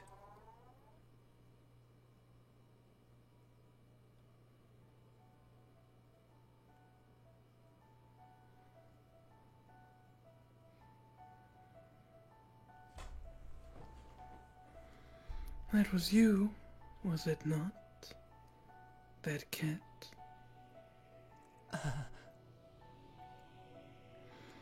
A cat who has learned how to eat meat, and that it can sometimes choose its own path. It has been a long time. It's a path I might never have had to know about if you hadn't told me. You're the monster who taught me the taste of flesh. So you've come back to life, Featherine, Aurora. She said, ow, Aurora. How, Aurora? Augustus, Aurora. You never learn, no matter how often I tell you that. Very well. Even that brings back fond memories. I have heard the rumors. It seems you have taken the name Berncastel, Witch of Miracles, and have been playing a far from praiseworthy fragment game. I'm just imitating you. Though I could hardly match up to your level. If the rumors you've heard about me are bad, that applies 100-fold to you. Berncastel sat unreservedly in an antique chair, as though she was already familiar with the place. What are you afraid of? I am merely celebrating my reunion with my longest-serving Miko so far. Did you really find my messenger cat so displeasing?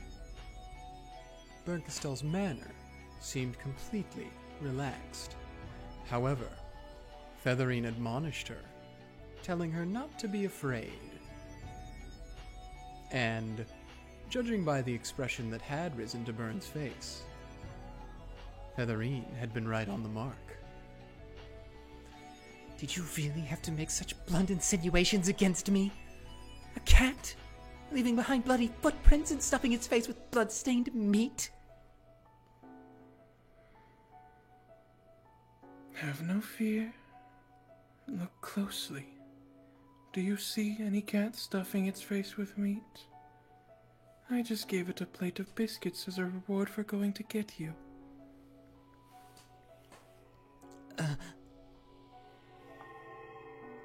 Those aren't biscuits, though. Yes, they are. It was as though soot covering the plate at her feet was blown away, even though there was no wind. There lay an adorable and perfectly normal cat dish, with a pile of small biscuits on top of it. I still see some red. Berncastel didn't even hide her displeased grimace.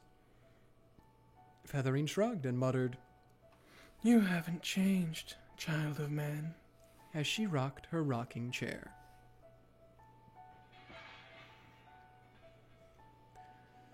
I see you're as unpleasant as ever, but I'm happy now. Imitating you really has been far from boring. Scold me as you please. It is the parting gift I gave you when we last met. You liked rude Mikos because they kept you entertained, right? Ridiculous. If talking will only please you, I'll shut up. So, what do you want with me? It seems Beatrice's game has ended with Battler's victory. I observed it. It was quite entertaining. I'm sure you liked seeing me fail miserably. Nonsense. It was a splendid performance. I'm sure Beato is very grateful to you. And if you want me to read the fragments of Beato's game aloud to you, I refuse. I'm not your Miko anymore. I have observed all of Beato's games. I also watched Lambda Delta's game and Battler's game with great interest. I believe I have formed an answer for all the riddles in my own way. The culprit, the motive, the individual tricks. I'm not yet clear about the very last part of the epitaph's riddle, but I have enough of a theory that if I actually went to Rokenjima and investigated, I should be able to resolve that part as well. And? Of course, since there is no single truth, my theory is probably only one of many possibilities. However, that is only a question of possibilities, a trivial problem. What are you up to? Do you want to debate Beato's game with me? Wrong. Music cut out. What I want is to look at the answers, child of man. Those words of Featherine's made Bernkastel straighten up. Her old master did not fail to notice that small reaction. So far, you have spiced up this tale as an actor. In doing that, you have probably come to know many truths. However, even you are unaware of the truth behind several riddles that Beato has cleverly kept hidden, correct? I see. You want to use me to chew apart and string out the guts of something again. After watching a play, reading the pamphlet and learning what goes on behind the scenes is similar to, as you would say it, enjoying some black tea after a meal. That enjoyment cannot be left undone. You like to play with them and love them while they're alive, then eat their flesh when they die. So, cats are doubly useful to you. Just die, monster. I want to look at the answers. I'm sure you want to know them.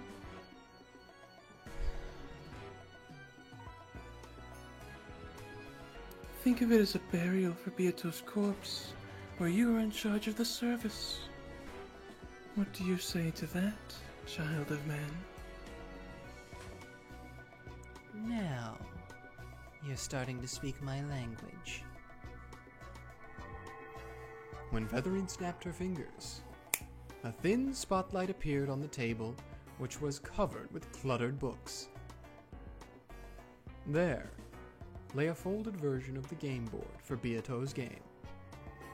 The Witch of Theatergoing spun her finger in a circle, and the game board opened up by itself, showing the black and white pieces lined up inside it. The game board and all the pieces are gathered here. The records for the previous games are all present as well. With a rustling sound, the book flipped through all its pages of its own accord, front to back, shut itself, and flew into the side of the game board, where it waited. Inside it, all of the movements of the pieces during the previous games were recorded. I see. So you were short a player and a commentator. We're also short on black tea. Similarly with dried plums. Of course, I will find some. Okay. If you add on some mustard rice cakes, then we'll have a deal. The negotiations are concluded. I have one condition. Oh? And what is that? I'm going to be the reader, okay? I have no love, so a few things might be interpreted in an odd way. However, the reader is free to read things in a manner and with an intonation of her choosing. I only want to check the answers. I don't particularly care about the tale itself. I'm not deeply interested in what sort of tale you'll create. Ah, yes. Now I see what you're after. Will you accept that condition? Very well. I want to know the answer. You have your grudge to worry about. The negotiations are concluded. When Featherine snapped her fingers once more, a large chair appeared, as though beckoning Bernkastel to sit there. It was a throne, horribly mismatched with the furnishing of this room.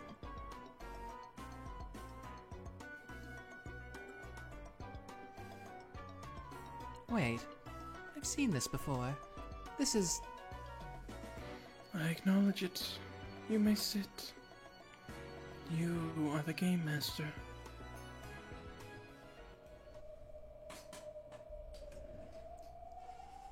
Are you sure?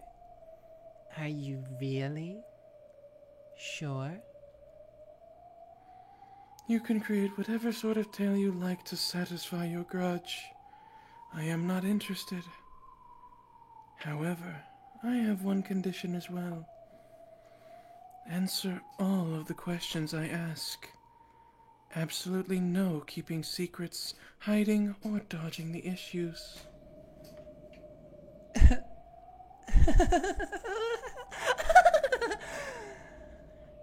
Leave it to me. Tearing up guts and dragging them out is my speciality. After all, you trained me.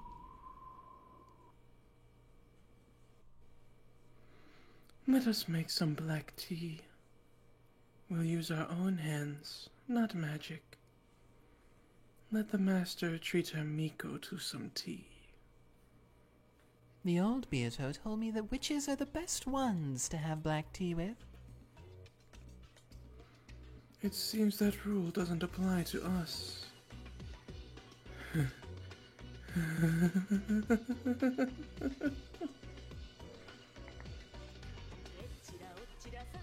Lyrics? Indeed. At some point, that dish piled with biscuits had once again been covered with a mountain of torn apart meat and a splatter of red. No, not just meat, even the bowels. Black tea is best enjoyed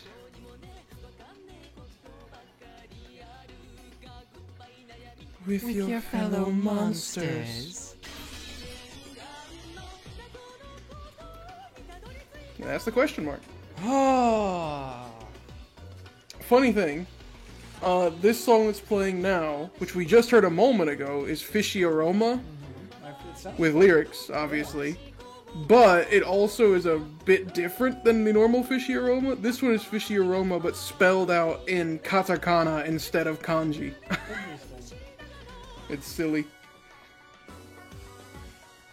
Well, So Burnt gonna run a game. Yep, we've got the setup for things to continue even though things are done. Remember how I said that 7's when they get all the answers? This is why. Had to figure out how to get the answers somehow. Oh well. ZTS, my goat. Interesting. I heard the dang death sound effect in there. Yeah. Funny. Ground booster architecture? Architecture, brother. Peon. Ah. Yeah. Yeah, this was only about a 4-hour stream, whereas the last one was about 4.5. Yeah. 7th expansion. Yeah, so you can probably tell who that person is now, who Featherine is, if you didn't know before now. I was pretty much. Oh, we're not done. In that case, let's get the pieces ready. If we keep up the count, this will be game 7, right? Indeed. A fortuitous number. But not for Beato, right? Burnkastel slowly picked up a black piece. It was the piece that represented Beatrice. It was sometimes a king, sometimes a queen, and could become a knight. However, that was only if it got promoted. Until then, it was only a trash piece, like a pawn. First comes the placing of the pieces. By this point, the witch's game has already begun. Burnkastel took Beato's piece and raised it high. First move, placement. Beatrice on D8. When the seagulls cried, there were no survivors. What is that spot?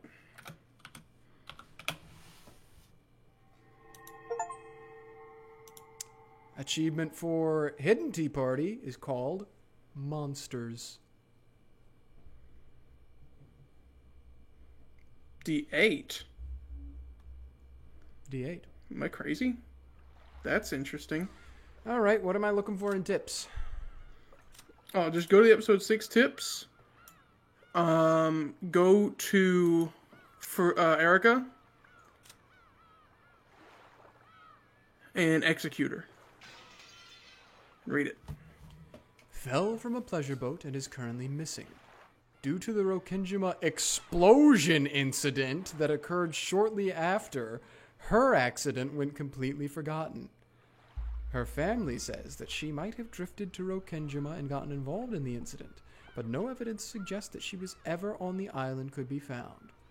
Foragers who know of this accident often theorize that she drifted onto Rokenjima and include her in the illusion of the witch. There you go. That's all.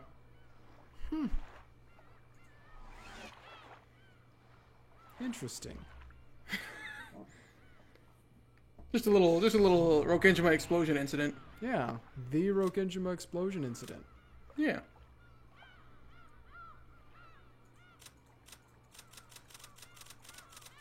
Yeah. Well, that's about it. Do you want to do any theorying now, or are you going to wait till next time before we get going? You know, I suppose I could wait until the start of next episode, since everything is going to be revealed after that, so we could do it all right at the beginning. That would probably be a good idea. Lay everything out. Because even though this was shorter than last stream, it still is longer than we usually go. So it is.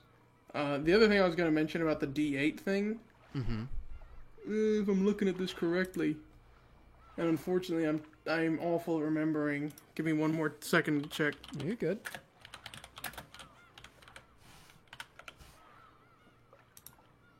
I know that this was put in the chat like an hour ago at this point, but Duke Onklet, if you're still here and watching, it did feel like the end of episode 3, except it was actually real this time. It went, They didn't pull the switcheroo on us. Everything was nice, and Battler and Beatrice got married. D8 is the spot that on a basic chessboard is normally the black queen. Interesting. That's what I was looking at, because I was like... I'm not familiar with my chess layouts, so I looked it up and I saw it and I did the math to figure out what was D8, and then I was like, wait a minute. Well, several times it has been said that this game isn't exactly the same as chess, the Witch's game. It's just very similar to chess. Well, that's true, but that was quite a particular move, I feel like. Yeah. But it said that Bernkastel said that she was a trash piece. But that's probably because Bernkastel made her a trash piece. Yeah. Because, as was said, this is going to be Bernkastel's venting all of her frustration episode, so I'm expecting people to die in horrible and gruesome and awful ways, and no one's going to be happy the whole time. You may think so. But honestly, I think there's something one can do even worse than kill people to make Beatrice sad.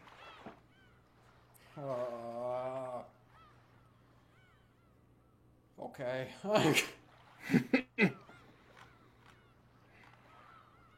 But yeah. Alright, well. Any announcements for the rest of the week? We do have an announcement, which was announced last time, but now that it is the next stream slot, it's probably more pertinent. Yeah, we do have at least one special announcement. So let's see. Tuesday, TCG Card Shop Simulator. Stream, as usual. We out here grinding. It's a struggle to keep rent, but it's okay. Wednesday, podcast episode. It's a good one. Pay attention. Watch out for Dougie. Yep. Thursday, we're going to be co-streaming the Game Awards 2024. Yay! And that does not start until 7:30 Eastern Time. Get clemmed up, everyone. Exactly. I don't know if there's anything else worthwhile mentioning about that other than, like, it's going to be fun. And then Sunday, I guess we're back with Umineko. As a result of the Game Awards, there will not be Umineko this Thursday. Yeah, no, we're not doing that to ourselves. We're not. Yeah. That would be awful. But anyway. Which, after finishing an episode, it's probably nice to take a break for just one stream. I would say so, especially with that one being like the. I mean, it was just so awesome, man. It was. That's right. I was gonna say it, and I forgot to. Despite, all the things I said over the course of the episode, F to Erica at the end of this. She was a very good antagonist. Weren't she, though? She, every step of the way, the game made you want her to be beaten hard. Mm-hmm. And when she finally was, it was very satisfying. So. But all right. I guess for those of you who are interested in the Game Awards and interested enough that you're not just going to watch it by yourself, but with us, we'll see you on Thursday. For those of you who watch the card shop, we'll see you on Tuesday. For those of you who are just here for this, we'll see you back on Sunday.